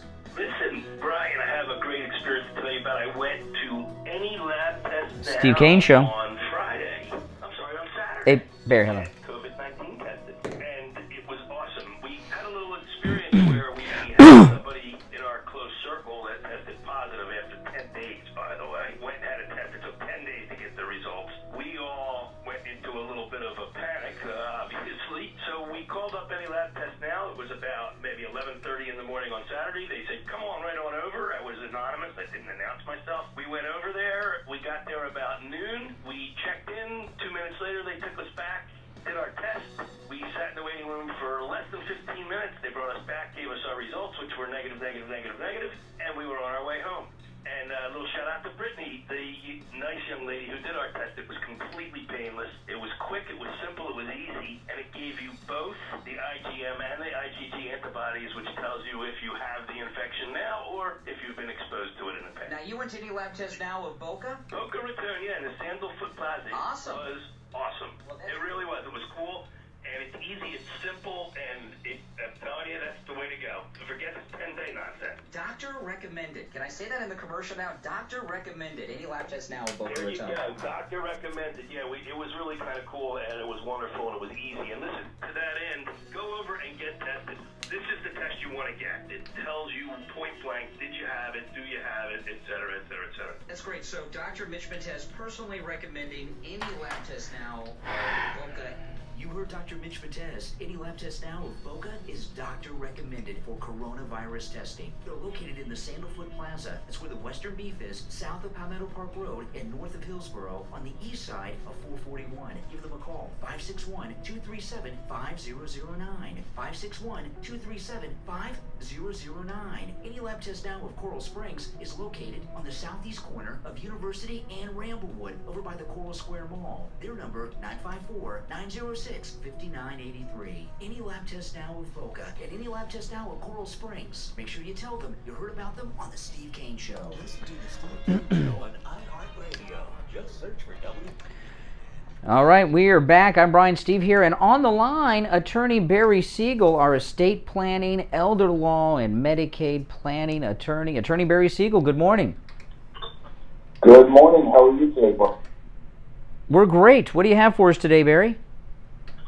Well, 2020, 2021, we're living in uncertain times. We don't know what today or tomorrow is going to bring, and this year, next year, certainly been very different since from what we're used to. But one thing we can do is plan to have peace of mind, plan ahead to make sure that if anything does happen, and we all know we're not going to be here forever, so we know we need to plan for that. And chances are that people living, with the medical technology, people are living longer, and there's a much greater chance that they'll need long-term care and need help with disability planning. And that's why it's so important to plan ahead and make sure that you have these plans in place. That way, you have the people in place to make decisions for you. Your wishes are known. It makes life easier for the people that are going to be handling these issues for you. And that's really why you want to do this. You want to take care of yourself and your family and have that peace of mind. Yeah. And these lockdowns, when you have so many people living in the same house for such a long period of time, and sometimes just your regular immediate family, and you know how rough and stressful that's been. Imagine if one of them is in need of 24-hour care 7 days a week, what added stress that would be on you as a family. Of course, the best is to have that long-term care coverage, but let's face it, most people don't. And that's where Attorney Barry Siegel and the Siegel Law Group come in. Don't think that you have too much money. Don't think you have too many assets. Don't think anything. Don't talk to your friends or Google search anything. You'll get all the wrong answers. Call Attorney Barry Siegel. He has an entire portion of his law firm dedicated to this very thing. All right? 855-FLA-3782. 855-FLA-3782, and online, SiegelLawGroup.com. All right, Attorney Barry Siegel, we will talk later in the week. Oh, yes. Yes. But if he doesn't, he has an attorney on retainer himself. To work, if you, I'm just trying to get a survey of the landscape as yes. out there. Is everybody taking a breather? And well, at this moment in time, they're sleeping because the sun's up. Sun's up. They come out at dark. Well, you know what I think it is? We've changed the clocks, which I hate, and it's lighter later. So the violence is actually starting later in the night and running earlier in the morning than in the past because they changed the daylight savings time or whatever it's called.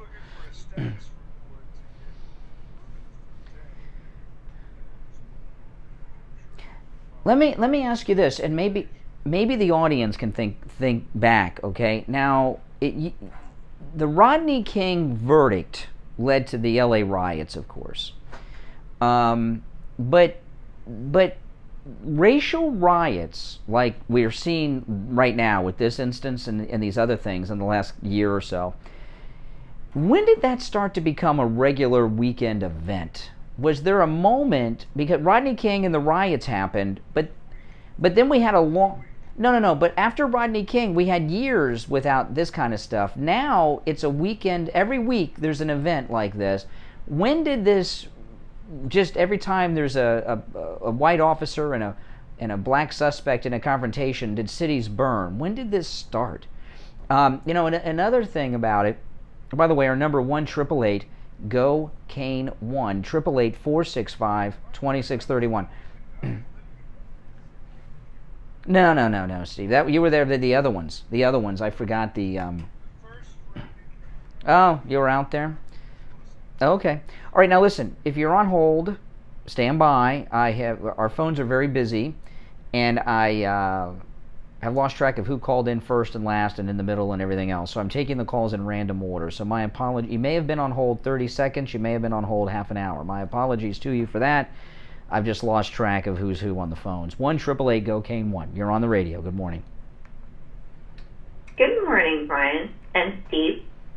Good morning. So I'm calling because I saw Rashida Tlaib weighed in on the situation. Well, as a city, well, let me hold on. Now, she's a city member of the House of Representatives. She must have called on an end to violence because this is her state. She does not want her state burned down. She must have called on the rioters to stop rioting and burning and looting, correct? Brian, you're so funny. Now, what she called for an end for is she called for an ending, not even a revision, an ending to police, an ending to jail, and an ending to the military. So she wants none of it. Well, how do you have law and order if you have no military, no police, no government? How do you have a society? Well, this is what I would like to say. I would like to say every sitting congressman get rid of their private detail. If you would like to abolish everything, then I think you should go first. Well, I'll tell you this, okay? I'll tell you this. There's a lot of liberal Democrats that are pandering, attacking the police, right? It was the police that protected them on the day of the breach, right? The Capitol Police. And I think they did a pretty fine job because not one member of Congress or a staff member was injured at all. Others were injured, some killed, but no member of Congress nor their staff. So the police were all right when they... And who did they run to? All these liberals in Congress that are bashing the police, they ran to the police to save them when they were in trouble at the breach. I have a very kind of like a different view. I think this is what I think is going on. I think the police are under so much pressure that now they cannot make clear decisions. So it's constantly, I feel that they are just constantly Well, I'll tell you this: if I'm a white police officer, and I see a car in front of me that's driven by a black guy, and he has expired plates, I'm not pulling him over. You know what? But then, and I understand your point, but then aren't you just then giving a free pass to the... Well, you know, most people that are police officers have a family and responsibilities. And look at this woman. She's a 25-year veteran. She's probably trying to get the 30-year and get the super big pension, but she's probably, if not the primary breadwinner, pretty close to it in her family. She probably makes a lot of money after that many years on the police force. Going to have a great pension. Here you got a guy with a warrant on a weapons charge. Expired tags. He didn't even have insurance. I mean, this guy was a train wreck on the road with this warrant on a weapons charge. Now she's about to lose everything that she worked her whole life for and her family because she pulled this guy over, who was a... Take away? Do you think they're going to take away her pension? It's possible. If you get a conviction, if you get a criminal conviction, it's gone. I think that the left will push to have her destroyed. That's what I think is going to happen. And you know what I think? I think that it'll happen. I think that they'll ruin this woman. And I also think that for a year and a half now, this country has been under acts of domestic terrorism. At first it was rioting, but this has gone on steadily for a year now. Well, you know, listen, what's happened here is, you know, people that are minorities have forgotten... you got younger people, they don't know what discrimination is. You know, and they're a couple of generations, they're about a generation, maybe 2 generations past an era when there was real racism, real discrimination. And what happened in both of these instances is not a racial injustice. It would be a racial injustice if there was no process. Chauvin and all those cops have been fired and facing criminal charges. Chauvin's on trial for murder. This officer is going to go through a process. It's racial injustice when white people kill a black person and there's no process. Another day at work, nothing happens. You go back to work the next day. What the mob wants, the liberal mob of minorities and the looting, what they want, what that really is a lynch mob. They want Chauvin lynched. They want this Angie Dickinson here lynched. You know, they don't want any justice for police officers. They've decided they're guilty, and they want them severely punished. That's a lynching, is what this is. Well, and here's the thing about that. I do think that you're right, but I think it goes even beyond police officers. I think that they have now, because they have been placated by our sitting leaders, as a matter of fact, the vice president encouraging people to contribute to a bail fund. Yes. I think now that they are so emboldened, but what they don't realize is eventually, if they get their dystopia that they're looking for, Yeah. Well, I'll tell you, yesterday morning, I told this to Steve off the air. I talked about this on my podcast last night. Yesterday morning, I went to a gun store after the show, one of the biggest ones in South Florida, and they didn't have any guns. They had just they had empty display case after empty display case, and yeah, right. Well, you know, I'm starting to think, Steve, that the big gun lobby, right, are actually lobby for Democrats, because anytime Democrats come into office and start talking about gun control, guns and ammo sell like crazy because people are afraid they won't be able to get them. A lot of those guns you're talking about are being hoarded. Yeah, by people. Yeah, people are buying them like crazy. They're selling like, you know, if you own a gun shop, I'd like to hear from you guys. There's my wife wants us to purchase another gun for home defense, and I don't want to tell you guys what I'm looking for on the air, but there's a particular gun that I have my eye on that I can't find. If red tip? No, that would be like a toy gun with a red tip, wouldn't it? What kind of gun has a red tip? Yeah. No. Oh, okay. I'm sorry. I missed the joke. No, I can go to the toy store and get that. I can get that at Target or Walmart or something. No. But I'm curious to talk to a gun shop owner because, in a way, when you think about it, Democrats are so good for gun business. And people are telling me it's very difficult to buy certain types of ammo right now is very hard to find. And the Democrats, they have all their gun control rhetoric, but they actually are the biggest sellers of guns, the Democrats. Because this hoarding that Steve's talking about, it happened when Obama came in and was talking about gun control. I remember, Steve, when Clinton was talking about gun control, it was the same thing.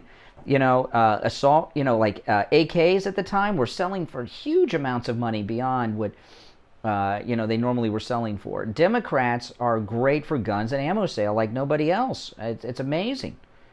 It's amazing. So I'd like to hear from you guys that in the gun business about this. Do you prefer it business-wise when Democrats are in charge? I would, I think, maybe. I can tell you I own some of the big scary guns that frighten liberals, and I have no intention on turning them over. And what was even more offensive to me is that Biden came out and said it, that your right to keep and bear arms is really, just a suggestion. That the Constitution is, just merely a suggestion that can be... Well, see, liberals have created this lie that most people think is a truth, that the Constitution is a living document that grows and changes with the times and all this stuff. No, that's how politicians are, all right? They grow and change with their opinions with the times. It's written in stone, thankfully so, the Constitution. And, Biden used to be a strong advocate for the Second Amendment. In fact, during the primaries, in the 2008 race, before he was picked by Biden, he was attacking Biden was attacking Obama for his gun control stance. So what do you think would happen if right now Trump was president? Trump's president. What happened so far as what? With the guns? With what?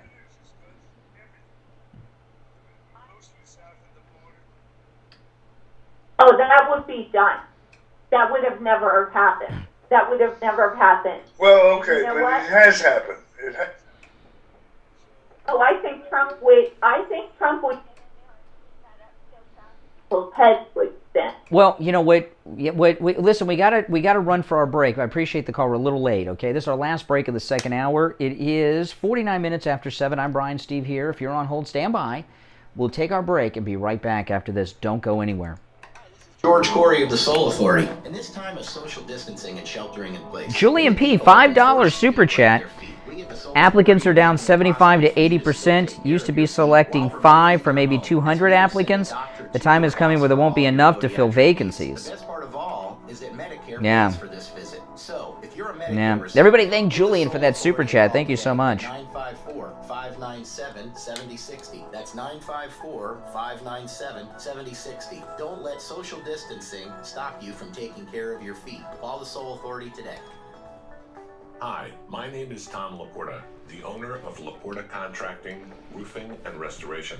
We have been in the roofing and construction industry since 1982. We are state of Florida certified roofing and general contractors, focusing on residential and commercial roofing, impact windows, and building restoration. If you have noticed any water stains on your ceiling, or if your roof is older than 15 years, you will want to call us to come out and evaluate your roof. Our services run from minor repairs to complete new roof systems. We install every kind of roof, from regular asphalt shingles clay or concrete tiles, standing metal seam, wood shakes, and slate tile systems. Hurricane season is right around the corner. This gives us only a short period of time to make sure your roof and home is ready for the 2021 hurricane season. So don't delay and call us at 954-604-4602 for a free home inspection and estimate. Our website is www.laportacontracting.com,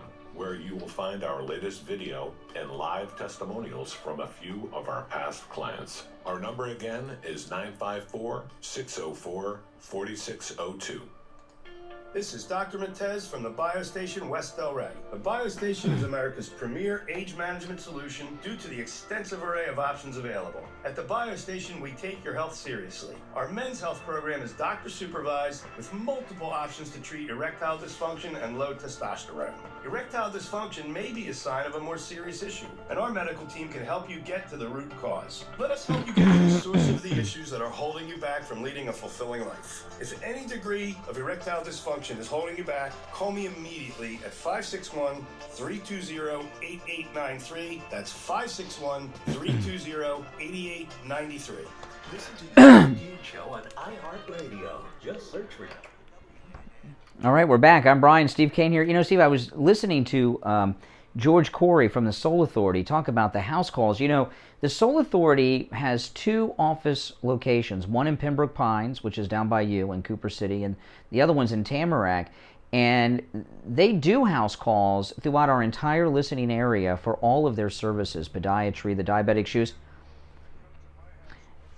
Yeah, that's why I brought this up. You actually, I didn't know this till the other day that you have the Soul Authority come to your house for the house calls. That's amazing. Dude, it's so big thing. Well, who does house calls anymore? That's absolutely amazing. That's absolutely amazing. Yeah. So guys, Steve uses the house call. What? So the doctor comes to your house. That's amazing. Does she have the little doctor's bag that they carry like in the like Marcus Welby or something? I haven't seen it. I have never ever seen house calls were like before my time. You know, the Soul Authority, the only place that does this. So listen, guys, yeah. So give them a call about those house calls, and not just because of lockdowns and COVID. It's just convenient. You know, you don't have to leave your house. All right. So Mike Lindell made a big announcement about his new social media platform. It's going live next week. There's a sneak preview Thursday at midnight. So I'm assuming that means like Wednesday night, Thursday morning at midnight. And if you go to I did this yesterday. If you go to the site frankspeech.com, that's the name of Mike Lindell's platform, you can sign up for an advanced sneak peek of the platform for midnight Thursday night, and I did that. It's a pretty simple thing to do. And he made a little video about it. Let me play it for you, okay? This is Mike Lindell. He made a video. It's on his website, Frank Speech, and he's talking about his platform and what it's about. And then at the end, he brought up some things that we'll talk about. This is Mike Lindell. Hello, everyone. Welcome to frankspeech.com. This is going to be a platform like no other. It's kind of like a YouTube, Twitter combination. We've been working on it 4 years. I've spent over the last 4 weeks, I've spent millions of dollars making it the most secure. We're going to be able to handle the capacity. Your everything's going to be the most secure. We're not going to be able to. We're going to be attacked, but I have my own servers and everything. We're not going to be worried about Amazon taking it down, or YouTube, or Google, or Apple. And we are going to get our voice of free speech out there. Right now, if you sign up right now, or just get your name on here, get signed up for early VIP viewing.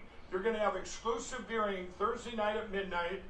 And so put your phone number in now, get signed up, and you will be alerted, a text message alert, to where you can get on at midnight, and then on Monday morning at 9 a.m., we're going to have the biggest launch. It's going to be a 2-day, I call it a Frankathon. I'm going to be on there live all day long, and for the 2 days. And what we're going to do, you're going to have all your influencers on there. You're going to have people that people you haven't seen on there. They're going to be calling in. This platform, it's like a YouTube, Twitter combination. You've never seen anything like it.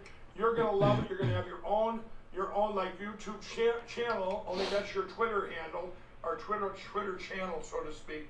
But I'm just so excited. I just want everybody, it's going to be all of the cancels of our First Amendment rights we're seeing going on right now.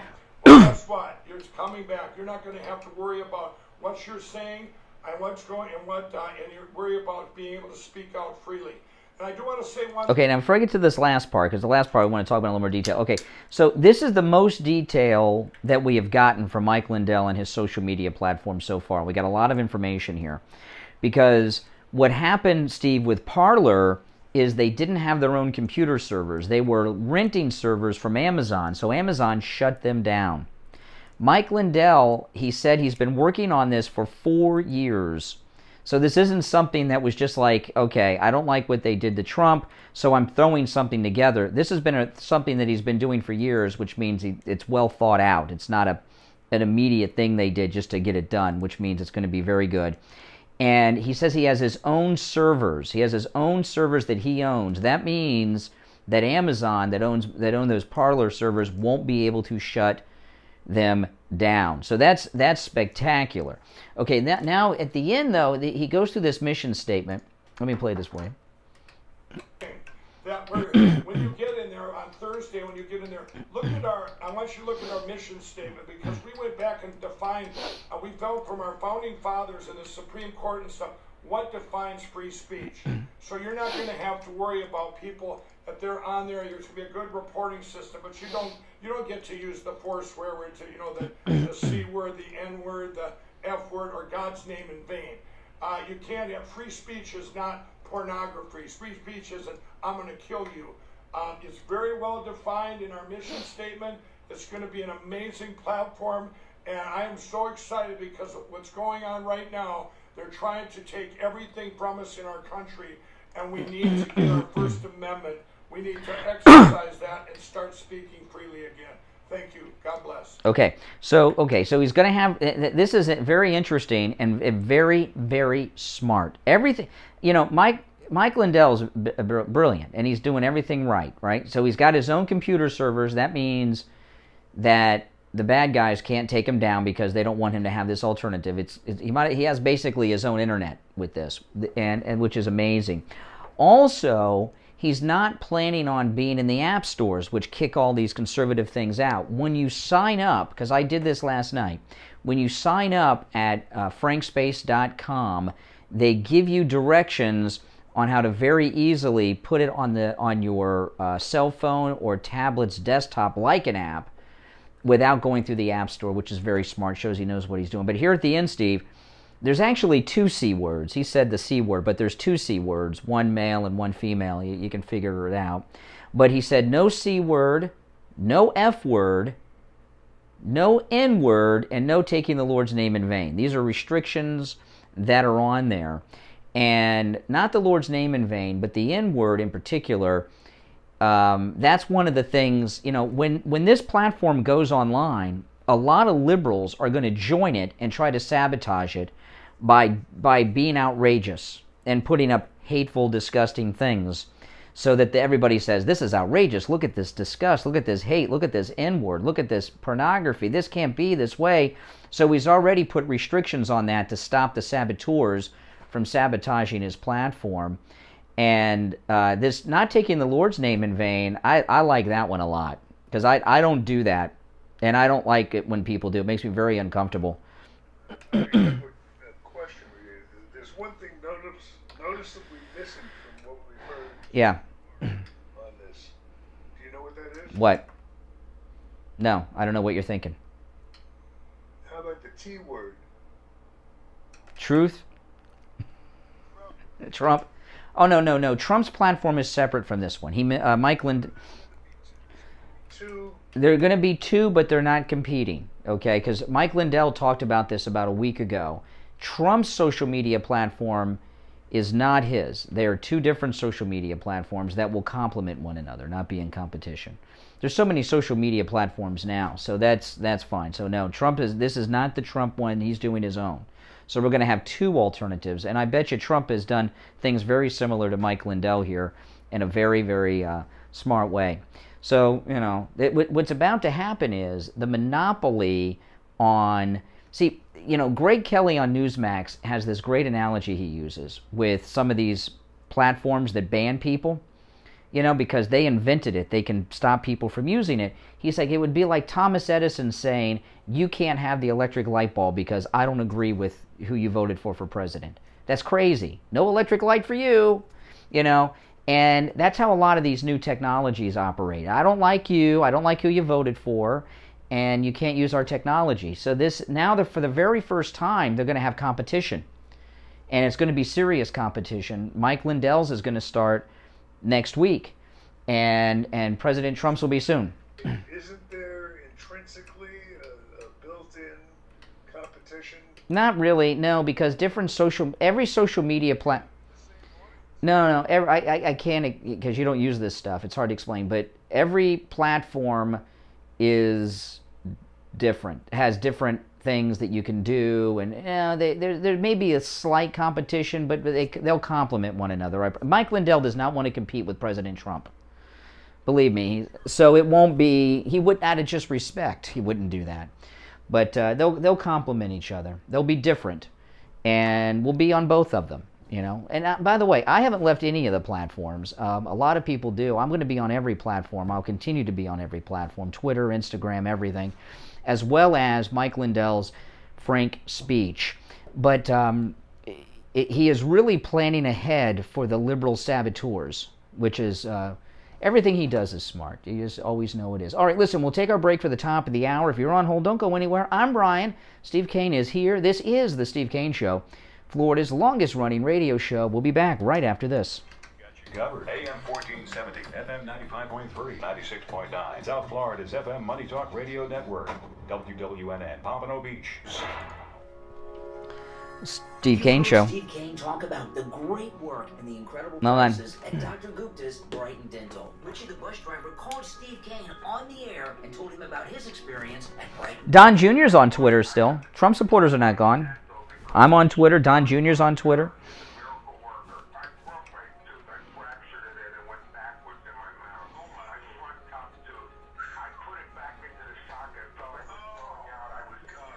Steve Kane Show. No.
There he traded in his trademark hat, overcoat.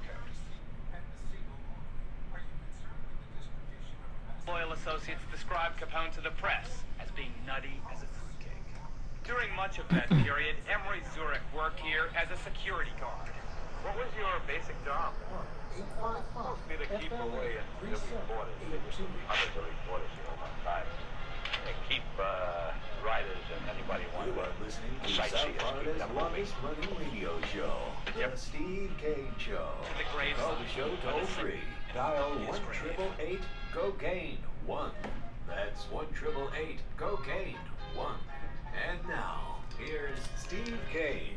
All right, we're back. I'm Brian. Steve is here. So now that we got the body camera footage, we got the policewoman has been identified. So does this being a woman stop the city from burning as long?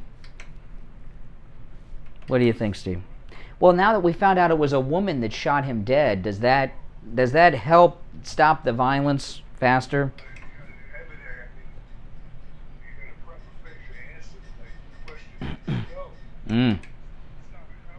Well, that's just one night. You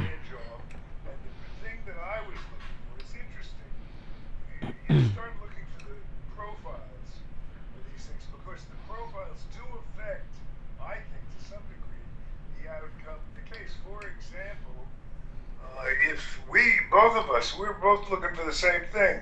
Before it first came out that it was a woman, that was like a shock. I know, they let women be cops now. I couldn't believe it. I thought it was just on TV. The person, the one who done the shooting. Yeah. Well, she's not a perp. Well, I know what you mean. Yeah, okay, that's good. That's what's important. Yeah, that was shocking. And she was, but she, yeah. The thing we were looking for was, is she a black woman? Yeah. Of course, it came out that she was female before it came out that she was white. Yeah. I do believe this. I do believe if she had hit the trifecta or if she was black, whatever, if she had been black, I think it would have taken some of the edge off it. Yeah. I was joking with you when we first found out it was a woman. I says, well, naturally, you give women guns, these things are going to happen. That's a joke, folks. It's it's tongue-in-cheek, but there's a little truth underneath it. Yeah. Think about it. I think it would have taken some of the edge off if she'd been black. Now, yeah. Well, we're going to go to the phones. So let me throw out a couple things before we take the calls. One is what Steve just said. If this woman was a black female police officer, okay, instead of Angie Dickinson, if she was Foxy Brown, would that have lessened the blow? Would things faded away? And here's another thing I want to ask you, because I know most of you have seen the body camera footage. The lady police officer, did she sound like a veteran officer of 25 years experience on the street, or did she sound hysterical, terrified, and out of control? Yeah, I think she sounded hysterical and out of control. I still think it was a good shoot. It was an accident. I don't think she should be punished, but she sounded hysterical. Like a woman. Yeah, she said it. Yeah. Like a hysterical woman. And she was. And she panicked. That's what you get when you take the affirmative action thing too far? In this instance, perhaps. It doesn't mean that she shouldn't face any punishment. I mean, I've seen the video several times. And even if it wasn't an accident, even if she knew she had the gun, I would say that was tragic but justified. Got a guy on a weapons charge making an escape. He's got one wrist handcuffed. He's making that was a dangerous fleeing suspect who should be considered armed and dangerous. I want to get down to the bottom line. This is the thing that's becoming obsessed with. All these things, everyone, they always boil down to one thing: the perp or the person involved in the incident is not cooperating. It's not, is resisting. That's right. If you're just going to learn, like I taught my kids, my two guys, that I never had. It's interesting because I never had to teach Jenny that, but My boys were raised with respect for the police, and to be respectful and be very pleasant, and this kind of thing. So I don't worry about them so much. Well, I got an update, and this is not good. This is Brooklyn Center City is the name of this little, I guess, suburb of Minneapolis where this happens. The city council last night approved a resolution banning. This is the city council now. The city council approved a resolution, which means it's now a local law, banning crowd control tactics during protest, including the use of rubber bullets and tear gas. So the cops can no longer use rubber bullets, tear gas, or do any type of crowd control. What kind of idiots are these people? Liberals on the city council. They're going to get their town burned down. Well, obviously this is a city council made up of people that don't own businesses, or they wouldn't want them burned and looted. I mean, that's outrageous. You think they'd pass an ordinance against looting? Expect from Joe Biden. Well, you got a bunch of little Joe Biden wannabes. I'm sure these are all Democrats. Who else would pass such a crazy resolution? They've legalized crime. They've legalized looting, is what they've done with that in that town. Oh my goodness, the governor. Now they're going to ask their members, the police force, to walk out into that thing basically unarmed and unable to protect themselves. They can't even do crowd control. Anarchy. Yes, that's in a word. Yeah. All right, let's go to our phones. 1-888-GO-CANE-1. Good morning. You're on the radio. What's your name? Oh, how you guys doing? All right. Good. All right. I haven't been following this as much, but I think no matter what, they'll have always an excuse to burn down their cities because they think they can get stuff for free and destroy them. Well, they're out of free stuff. Like I say, when they're looting the dollar store, they're out of all the good stuff's gone already. Everything's a buck in there. I go to Dollar Tree. You ever go to Dollar Tree, Steve? You should. Oh, I love Dollar Tree. I go there. I'll admit that I find that, to be honest with you, I mean, you can get certain things there and save money and still go, regular grocery shopping, but I find it better than the other $2 stores because everything's actually $1. It is $1. I buy a lot of candy there. Twizzlers. I get a lot of I love Twizzlers. That's right. Yeah. So so what's on your mind? You called us. You're not following the story in the news, so you must have something to. But I was going to talk about you mentioned a few minutes about the social media, the Frank speech. I just went on there and put my cell phone. Might sound weird, but I'm on my phone that's shut off, and now I have to go to get the thing. Anyway, you were saying about the certain words. You have to say them in words censored. The C words, the F word, the N word, and taking the Lord's name in vain. Right, that's understandable, and that's not. But what I would think, which would be kind of good, because currently those things, I'm sure, go on Twitter, and maybe people get away with it or don't get just whatever.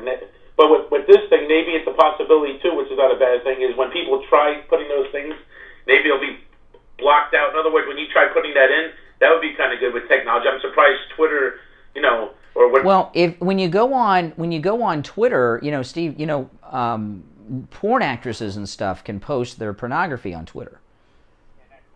Yeah, that's fine. Trump's not allowed there, but the porn stars can put their pornography up there. That's allowed. That's true. Mm-hmm. One-sided. I was just looking too. It looks like it's going to launch at one place. It sounded like it was going to launch on me and you have the same birthday actually next Tuesday.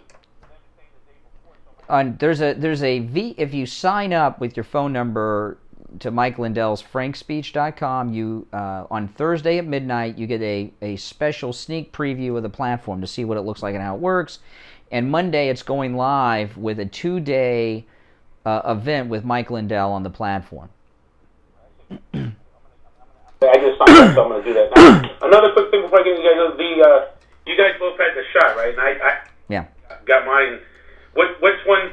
I didn't get the Pfizer, but I got the other one with the M. Yeah, that's what I got. Yeah.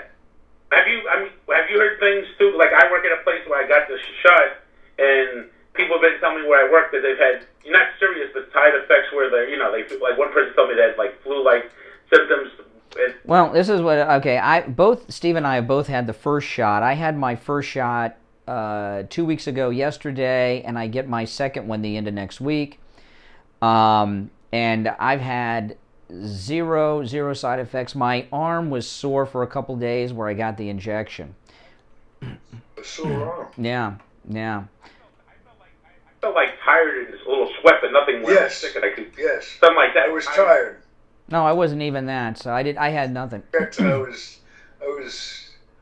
My energy was drained. Well, this is the thing, okay? I got it. A lot of people give me a hard time about this. We talked about this the day after. I was reading some of the comments people left for Steve and I, some nasty comments about it. And Steve and I are both in high-risk groups. Steve, because of your age, and you've had pneumonia multiple times. And the reason that we moved to the radio station, and Steve has a studio at home, we did this when the COVID, if you had COVID, Steve, you'd be dead. Because just even if you were younger, because of your pneumonia, you probably wouldn't survive it. And my wife would not survive it because of her condition. And people ask about side effects and this and that. I've not experienced any as of yet. But whatever side effects I were to experience would be minor compared to the side effect of giving it to my wife and killing her. So I'm really tired of hearing from people giving me a hard time because I got the vaccine to try to keep my wife safe and Steve to save his own life because of his age and the past pneumonias that he's had. So you guys can do whatever you want. I'm not telling anybody what to do, but I mean, gee whiz, guys, lay off. I'm still getting negative comments very regularly about it. It's like silly with that. But you know what's weird too? When I get the shot and my brother got his like after me. Is there a certain they're telling me to come back forward? Well, I'm not a doctor. I can't answer these questions, but I'd appreciate the call out. All right, good morning. You're on the radio. Morning, Jim here in Ohio. Hey, Jim. Hey,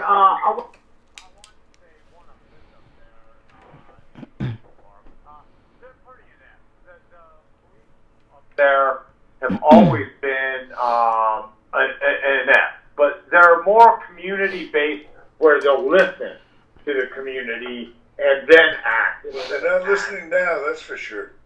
No, they're not. Well, what they're doing is reacting. What does the battlefield look like? What does it look like out there? Well, I don't live up there now. What I'm saying is the tooth is already out of the tube. You can't put it back in. No, they're actually reacting a lot. They're reacting to the mob and bending to the will of the mob. I mean, when you pass an ordinance that the police, they passed an ordinance that the police can't interfere with the looters. I agree. But this is 4 hours into them reacting. Okay, I was watching it minute by minute last night, and what I'm saying is they have to come out with a reaction instantly. And they came out with the wrong reaction. Example. No, pardon me. Here's the example. You know why this doesn't happen in China? Because they will bust heads. Okay, and that sounds violent, and I'm not trying to. You don't have to bust heads. Listen, this is what you do. If I were on the city council, instead of legalizing looting and putting our police out of work, you can't be police, you can't do police work, they got the National Guard they called in. You have the military do what it is they do, and what they would, the looting doesn't take place. Excuse me. I mean, excuse me. Can you stop? Can you wait to talk a little bit longer? I know you're not listening, but just calm down for a second. I'm trying to get a sentence out. With the military, when these cities are looted, they don't loot the whole city. They focus in on a particular area. The military, the National Guard, would set up a couple of perimeters and block those areas off, and that would be the end of it, and I'd keep the media out where no one was seeing what was going on, and you'd find after the first night it'd fade away. Great theory, Brian, but the fact is this, they weren't looting. They went into that Family Dollar live TV, they didn't steal things, they busted it up, and they burned it. Okay, this wasn't... No, they were, the night before when they went into the GameStop, they were coming out with video games. I mean, there's looting, there's destruction, that's all the above. Well, because there wasn't anything left to steal last night. Have time to restock. Let me ask you, how long have you been single? What are you talking about? I'm not single. What are you... You married? You're married? Absolutely married. Oh, your poor wife. Your poor wife. Because I tell you, you've got a very bad habit. I want to tell you what it is. And I'm sure you're this way throughout your entire life. with everyone you deal with. You're probably not even aware of it. Brian, here goes Dr. Brian telling people who they are. This is sad. I know. No, I see. He doesn't want to hear it. He doesn't want to hear it, Steve. He know when I tell him. Marriage. My marriage. No, I'm commenting on you, not your marriage. I'm commenting on you. It's maybe something to explore there. Yeah. I'm commenting on you. Reacting so strongly. Here's your problem. Here's your problem, and this is a problem. I've had guns in my face, many of them, loaded. Yes.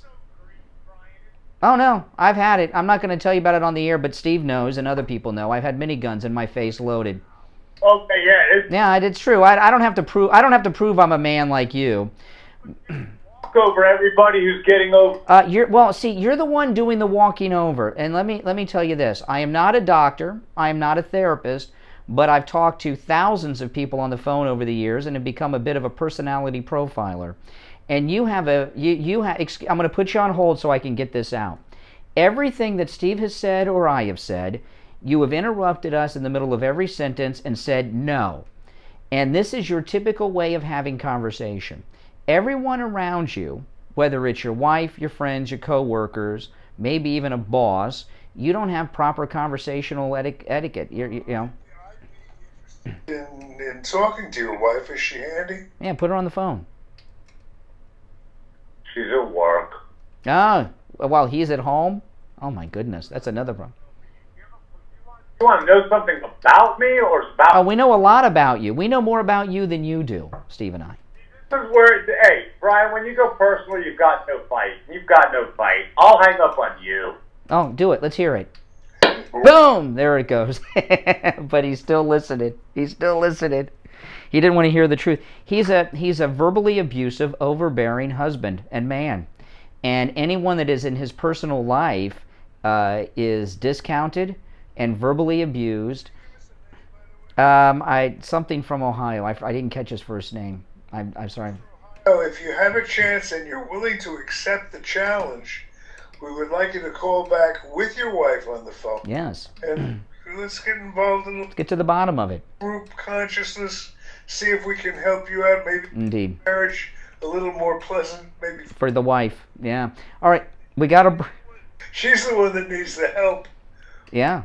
I believe me. I know a lot about marriage. I've been married. It'll be 25 years this year. I've been married, and a guy like that, his wife is not happy. We'll be right back. Stop paying an outrageous fortune for your tires. Go easy on your budget and buy your Steve tires Kane Show. at Friendly Tire in Margate, where they Oh, have that. all the major brands like Goodyear and Firestone at discount prices that absolutely can't be beat. Steve Kane's tires for his Toyota van at the other shops, $175. I was being serious. Friendly Tire, just You got? Do you guys? Okay. $4 savings per tire. One is for he's overbearing to everybody in his life. Two, he's not. Tell me in the chat. One, he's overbearing to his wife and everybody in his life, which is verbal abuse. Or two, he's not. What do you think?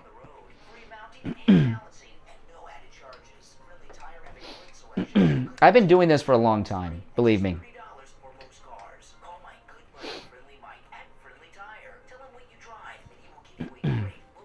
Mm-hmm.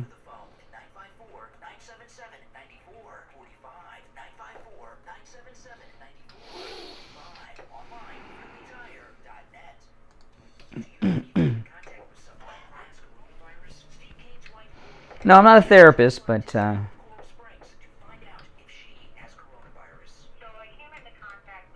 oh, the pets. Oh, yeah. Could you imagine the pets?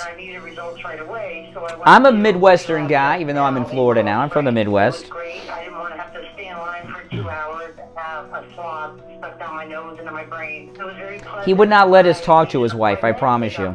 Within the hour, I was out of there within 20 minutes. Thank goodness. It said test was negative, and I can go back to work tomorrow. They also tested me for the antibodies, and I haven't been exposed. So do what I did. Yeah. Go over to any lab test now of Coral Springs. They give great rates for Steve Kane listeners, and tell them we sent you. It's worth 15 minutes of your time to have peace of mind. Know that you and your family are safe. Any lab test now of Coral Springs is located at 955 North University Exactly. Drive, You don't have to be a on Southeast therapist for that. University and Ramblewood, near the Coral Square Mall. You can call them at 954-906-5983. 954-906-5983. Any lab test now of Boca is in the Sandalfoot Plaza, Western Beefiz, south of Palmetto Park Road and north of Hillsboro. Call them at 561-237-5009. 561-237-5009. Make sure you tell them you heard about them on the radio. Listen to the Steve Kane Show on iHeartRadio. Just search for WW.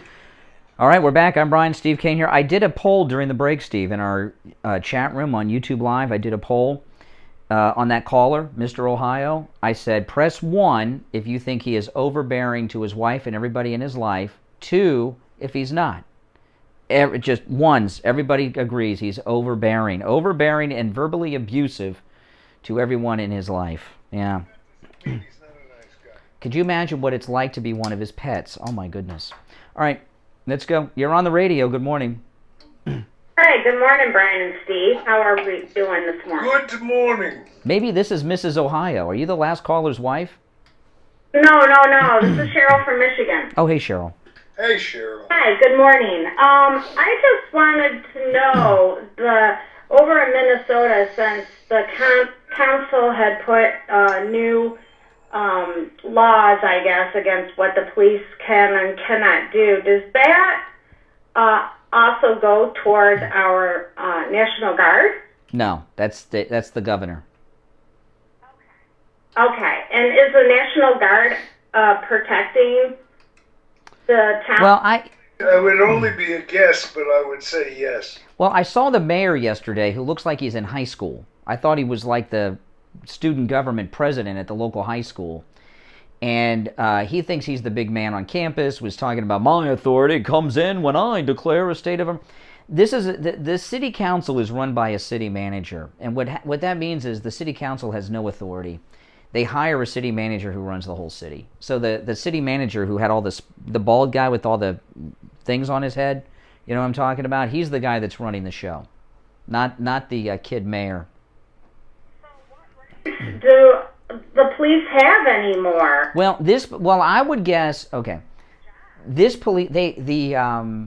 community agitators in the press conference yesterday asked the police chief who makes the tactical decisions about the street lights and all this. He says, I do. So the police chief isn't going to listen to the kid mayor and to this city council and their ordinance. He's going to continue to do what he's got to do until they fire him. That guy's not going to let this happen. Did you see the press conference yesterday when he called it a riot, and you could hear, don't call it a riot, in the press room? They started yelling at him. It wasn't a riot. Don't call it a riot. I couldn't believe they were so pissed off at him. That's insane. Well, you know who started this? Yeah. Maxine Waters started this when she called the L.A. riots the L.A. Rebellion. That's when that riots became rebellions. Okay. Yeah, Maxine. The other thing I had to say, I was the one that called last week about receiving my pillows from Mike Lindell. Yes.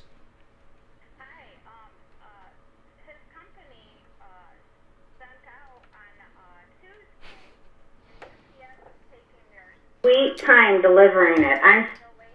Well, it'll be coming. I promise you. Okay, I promise you. Now speaking of that, I got to make this announcement again because this is very, very important.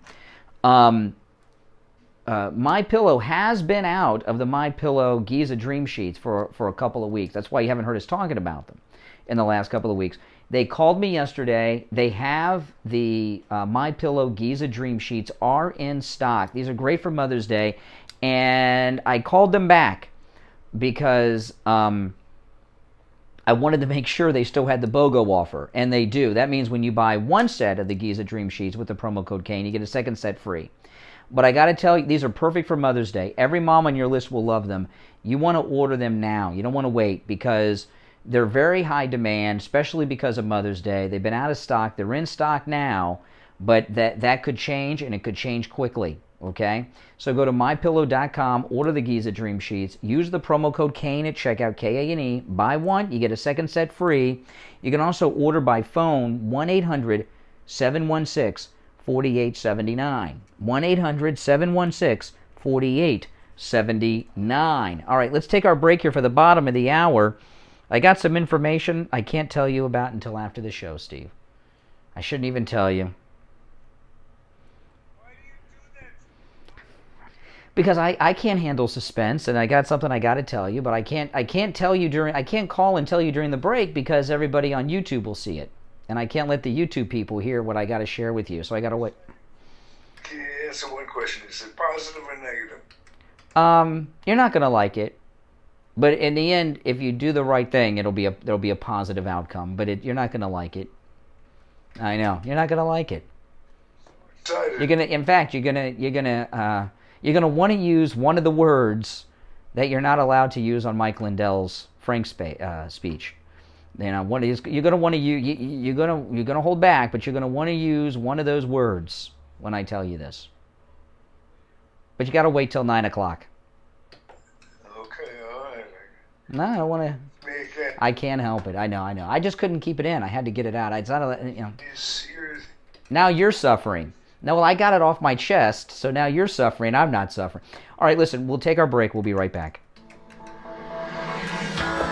Have you gone without insurance through the Affordable Care Act because you thought you couldn't afford it? The times are changing. I have exciting news to share with you from I Will Advisors. With the signing of the American Rescue Plan Act of 2021, the government has increased the subsidies available to people buying insurance through the marketplace. In fact, even people making over 400% of the federal poverty level can get insurance now and not pay more than 8.5% of their income. There's talk of people currently paying less than $100 per month, and you could possibly pay $0 per month with these new changes. It doesn't Sarah, $50 super chat. Thank you so much, Sarah.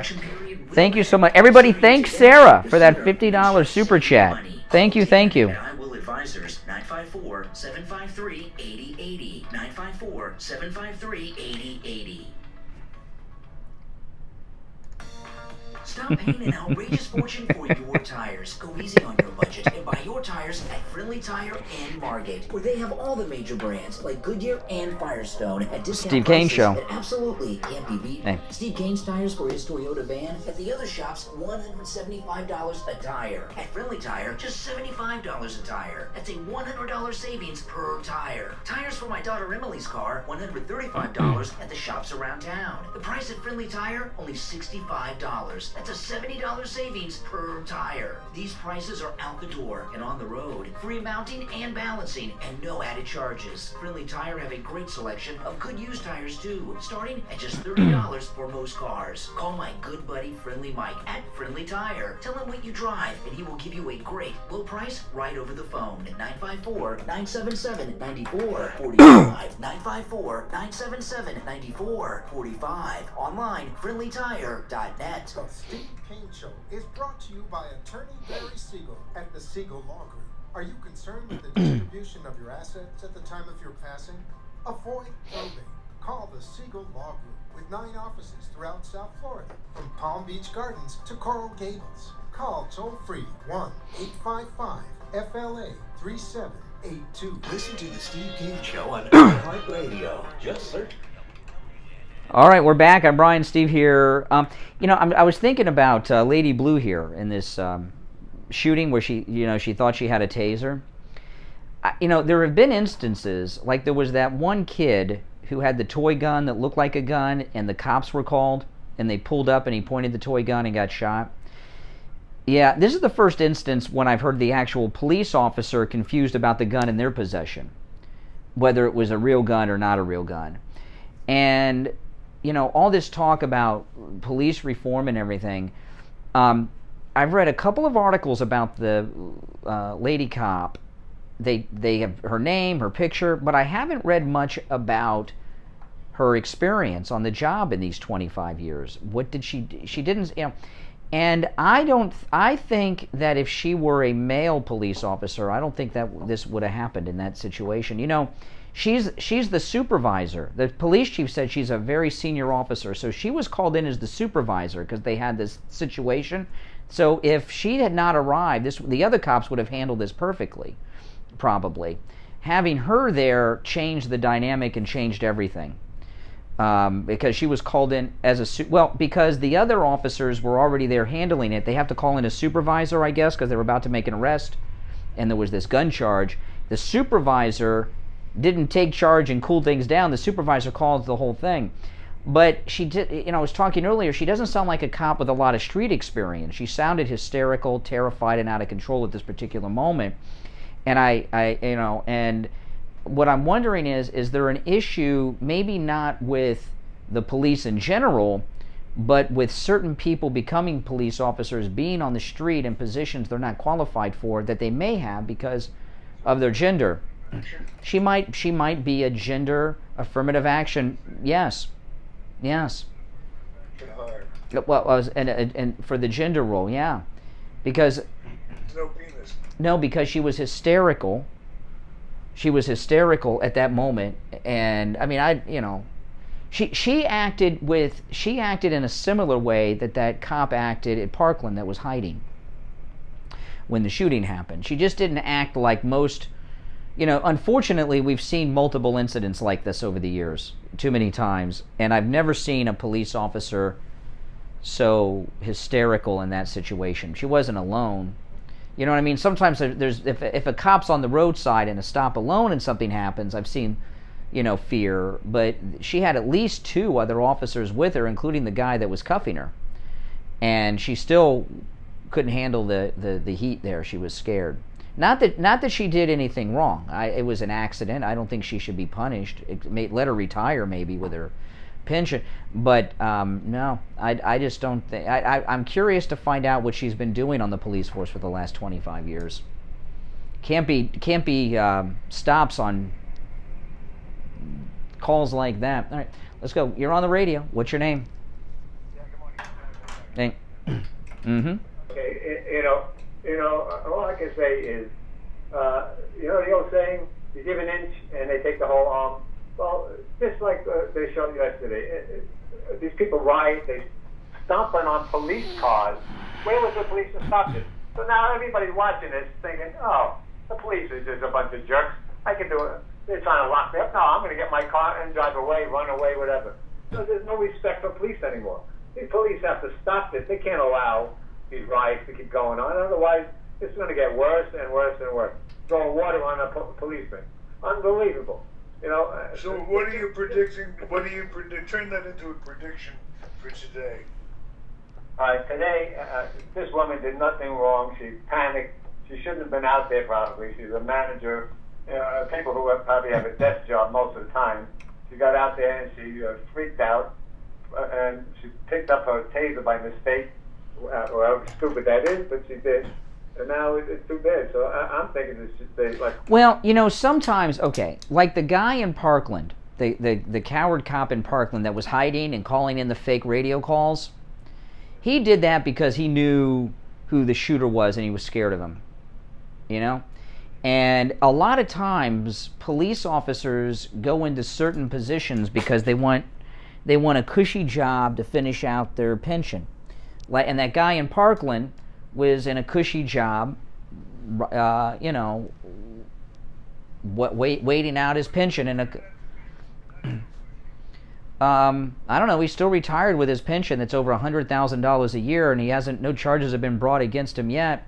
But this lady cop might have been in a similar position because she did not seem to me to be a competent supervisor, and she was called in as their supervisor. And I really hope, I'm sure as the day goes on, now that she's been identified, we'll start to get more details about her experience on the police force. But it's not the right kind of experience. She's not a regular patrol officer to come in like that. 5 years she's only been in the office 99% of that time, I would think. Yeah. Finally went out, and she wasn't ready for this, and she wanted to tase the guy, which is the right thing to do. and she shot him by mistake. I would think that she's going to get away. Well, I think it was I don't think she committed a crime. It was, this guy was a wanted fugitive who was trying to escape. He had one handcuff on. So, I mean, if she knew she had a gun and shot him, I would defend her. It was a right, it would be tragic, but the proper action. But she just was, I don't know. The way her voice sounded. Let me say this in another direction. We're very focused. We've been focused on this case of the lady cop, which is kind of interesting. But are we getting too close to the forest to see the trees? What's going on now across the country, is this the same as previous riots and all that stuff, or is this something new? Have we reached a new plateau? Yeah, this is new because of the Derek Chauvin trial in the George Floyd case. The big agitators nationwide have been flocking to Minneapolis for weeks and are on standby waiting for the Chauvin verdict to burn down Minneapolis. So what's happened here is we've had the biggest agitators in America have been descending on this area on standby. And boom. Yet to come. Yes. Yeah. Well, I think it's going to keep getting worse and worse unless the police finally say, do this, you're going to jail, we're going to lock you up, and instead, we'll destroy the police cars, make fires, loot stores, that's okay, and then they get away with it. Why would anybody stop? These animals aren't going to stop them. As you listen to talk radio, you'll notice there's a shortage of calls suggesting, focusing on the issue of compliance. When an officer tells you to do something, or says move along, or whatever it is, when you comply, it's a different situation. Most of these things wouldn't happen. Correct. The people involved would be compliant. It happened because he was making his escape. Now, there's a photograph of her in uniform, full uniform, the waist and above.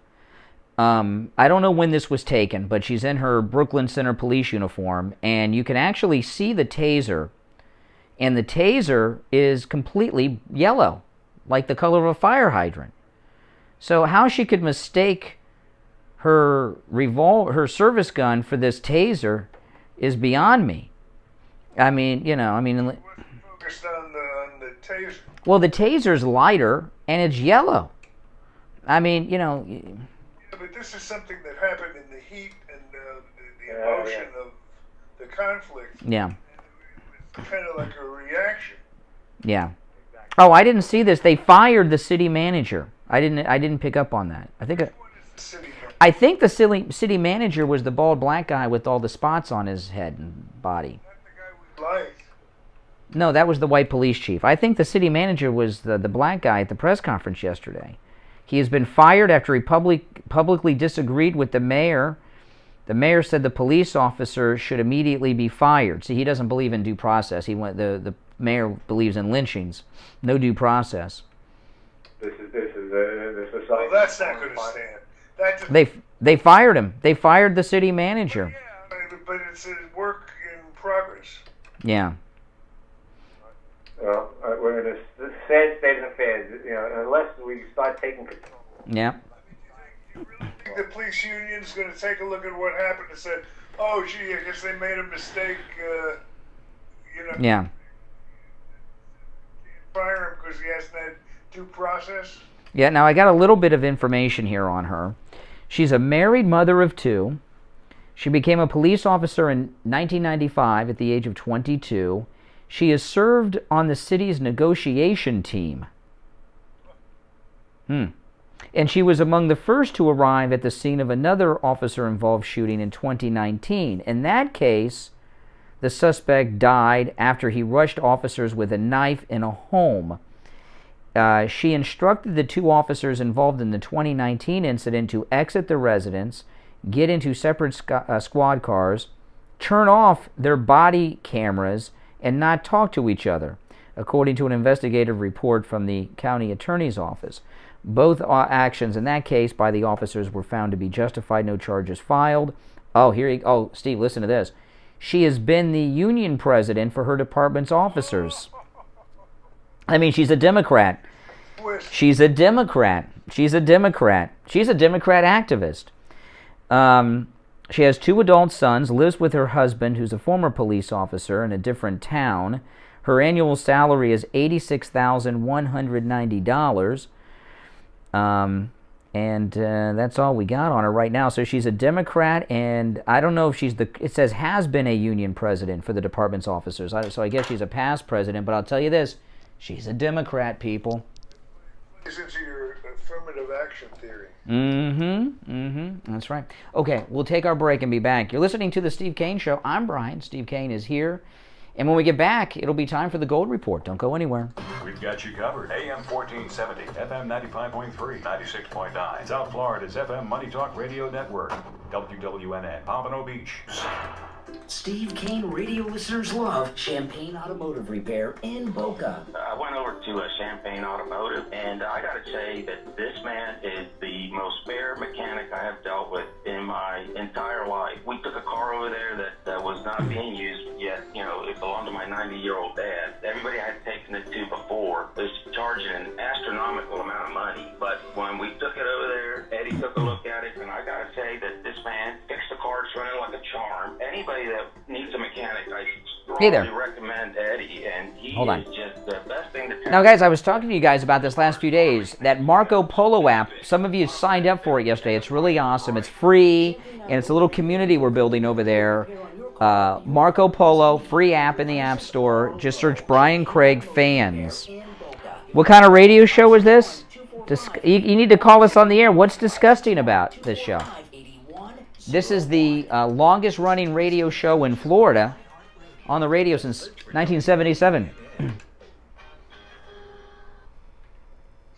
We are back, and it is that time that everybody looks forward to on the Steve Kane Show. Of course, we're referring to the Gold Report, brought to you by William Youngerman of William Youngerman Inc. William, one of the world's leading experts when it comes Everybody in the to chat room, make precious sure metals, you and like the video. we are so fortunate to Like the video, subscribe, and share the video on your social media. Here's a sponsor of the show, and he knows. Mikhail Solomon, you're welcome to call us. Toll-free call. To get Hey, with Debbie. Early and who've been doing the precious metals ever since. You have been well rewarded for your confidence, and we look forward. I know it's one of the high points of my day to find out how the gold and silver markets are running. William, what does it look like with all this chaos? The gold and precious metals pretty much are continuing in their sideways actions with this consolidation that's been going on for now months, with gold very firm above 1,700 and silver very strong above around that $25 number. Yesterday we saw a pullback on gold down $11.50 from getting up there around that 1750 number where there seems to be some resistance. It came back down to close at $1,732.70, while silver was down 46 cents at $24.79 the ounce. Platinum was down $29, closing at $1,166, and palladium was up $36 at $25.86. This morning we've got a little bit of a rally here. It got up to gold got up to around 1740. Right now it's 1733.50. That's only up 80 cents on the day so far. Silver up 43 cents at $25.20, proving once again anything under $25 needs to be a bargain for silver. Platinum down $1 right now at $11.65, and palladium up $24 at $2,610. So the markets are certainly still somewhat very quiet. Bitcoin is up about $3,000 this morning at just $63,000. And the dollar remains trading also sideways, staying stubbornly above the number 90 on the U.S. dollar index. So that's pretty much where we are this morning, Steve. You know, I notice more and more we keep zeroing in on the coin at the end of these spots. Can you explain in a concise way what the relationship is between Bitcoin and the precious metals? Really, there doesn't seem to be a whole lot of direct relationship at this time, in my opinion. The the Bitcoin seems to have a mind all its own. It's very speculative, and of course, it's just the darling of the investment area right now, as far as people wanting to speculate on something. And the speculators have really poured into all the different Bitcoins and this particular technology that they think going forward is going to be very important to the world's banking systems and stuff like that. We don't know.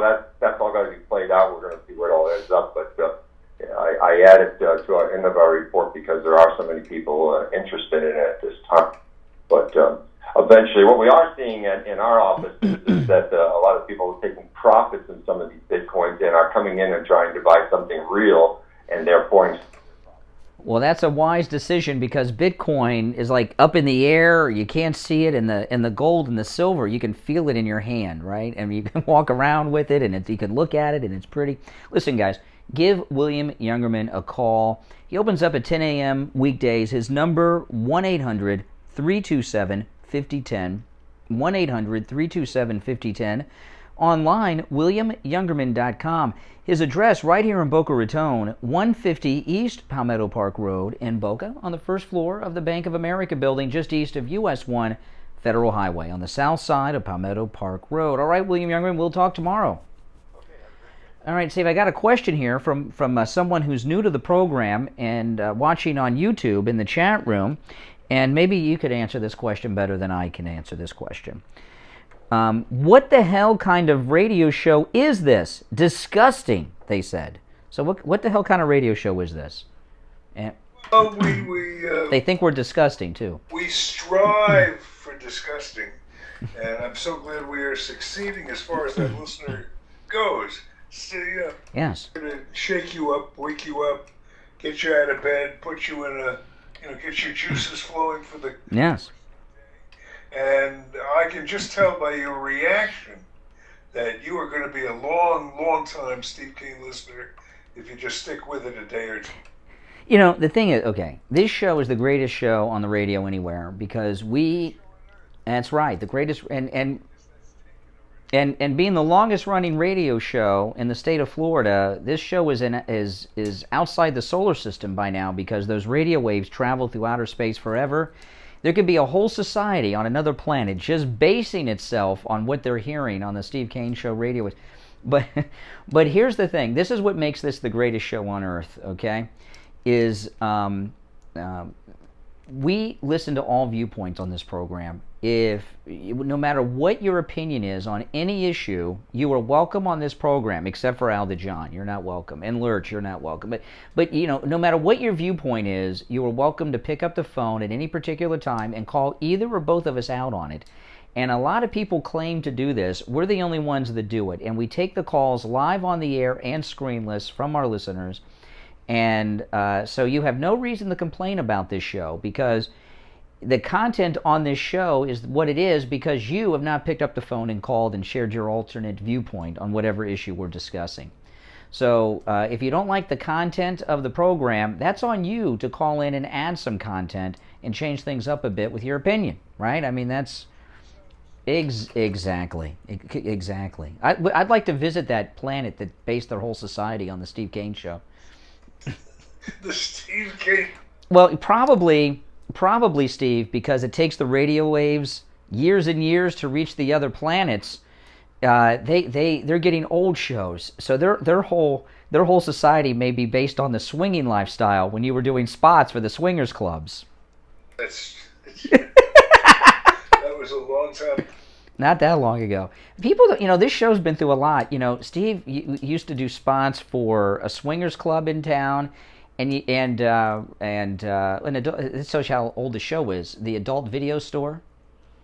You used to do spots for an adult video store. Could you imagine? No, we don't do those anymore. But I remember that. Embraced when I went into my Christian phase. Yeah, and I remember once you had an adult video store. You probably don't remember this, but I remember it. But you had an adult video store sponsor that you were doing spots for, live and recorded, And the city that they were located in passed an order. This was so long ago, people would go there to watch movies on premises in these little booths. You know what I'm talking about? Okay. And the city it was in here in South Florida passed a local ordinance that they could no longer have doors on the private booths. And I remember you being on the air. People stop. Well, you were very upset about it because I remember you being on the air with the owner of the store, outraged that you didn't have a door on the booth anymore. First Amendment, no lie. Yeah. So this show's gone through some transformations. Good morning. You're on the radio. What's your name? Troy from Fort Lauderdale. Hey, Troy. If you look at that video, the first seconds of it before the shooting and afterward, it shows you the state of the training of the officers. One, the officer that originally tried to pull him out of the car, he wasn't certain how to do that. You could see the hesitation, and he lost control very quickly. In the last 3 seconds before it cuts off, you'll see the two officers standing after a shot has been fired, and they're standing with their hands on their hip, asking what happened. They didn't even know a gunshot went off. Well, it's like they didn't even know what it sounded like. Well, they were standing right. Well, unfortunately, you're the most informed caller we've had today, but we're out of time. We got to move on. But I wish you'd have called like 2 hours ago, 2.5 hours ago, because you brought up some very good points. But you know what? Call back tomorrow. Call back earlier and remind me, and I'll put you up faster. It's time to check in with Richard Pearl, whose show Richard Pearl on Politics follows the Steve Kane Show each and every weekday at 9 a.m. on this radio station. Hey, Richard Pearl.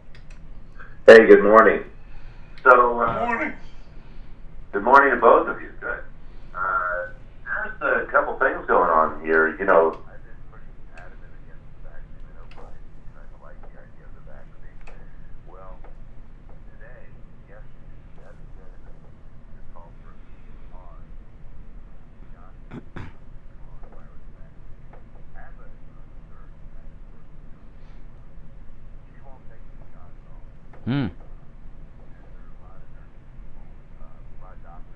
Will she use their baby powder, though? Will she use their baby powder? Because they also have a baby powder, Johnson & Johnson. No.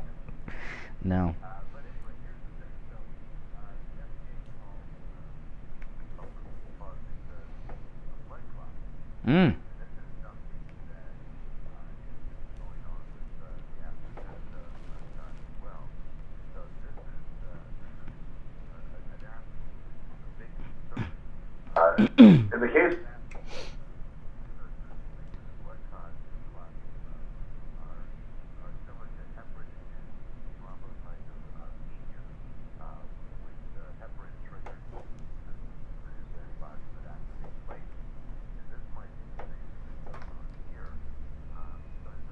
you're saying because the people, the women, they. Wow.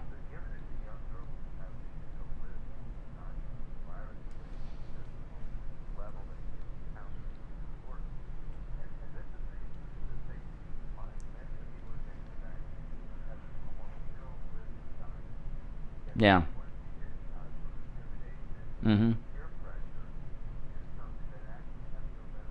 Well, no doubt about that. Now, we're almost out of time, so I want to tell everyone, Richard Pearl's radio show, Richard Pearl on Politics, will be on the air in just a moment on this radio station. He follows the Steve Kane Show every day at 9 a.m., and it's a very hot show that you will not want to miss. His store, Simply Natural, with all the great nutraceutical products that you hear Richard and us talk about on a regular basis, is located in Sunrise, just north of Sunset Strip on the east side of University, open 7 days a week, 11 a.m. to 9 p.m., and you can call the store, 954-741-4045. Richard Pearl, I'll be tuned in. Have a great show. We'll talk tomorrow. All right, Steve, you can sign us off quickly. We're almost out of time. And that does it for today. We thank you for joining us, and we will be back tomorrow morning, 6 a.m. Until then, on behalf of Tyler Kane, our technical director, I'm Steve Kane, and of course you know Brian, my left and right hand at the same time, which is kind of a neat trick. See you tomorrow. We've got you covered. AM 1470, FM 95.3, 96.9, South Florida's FM Money Talk Radio Network, WWNN, Pompano Beach. Oh boy, Steve's already probably calling me to find out what I couldn't tell him on the air. Because of you guys. I would usually tell him during the commercial break, but I can't have you guys. Now listen, everyone, check out that Marco Polo app. We're building up a pretty good community there. You'll see.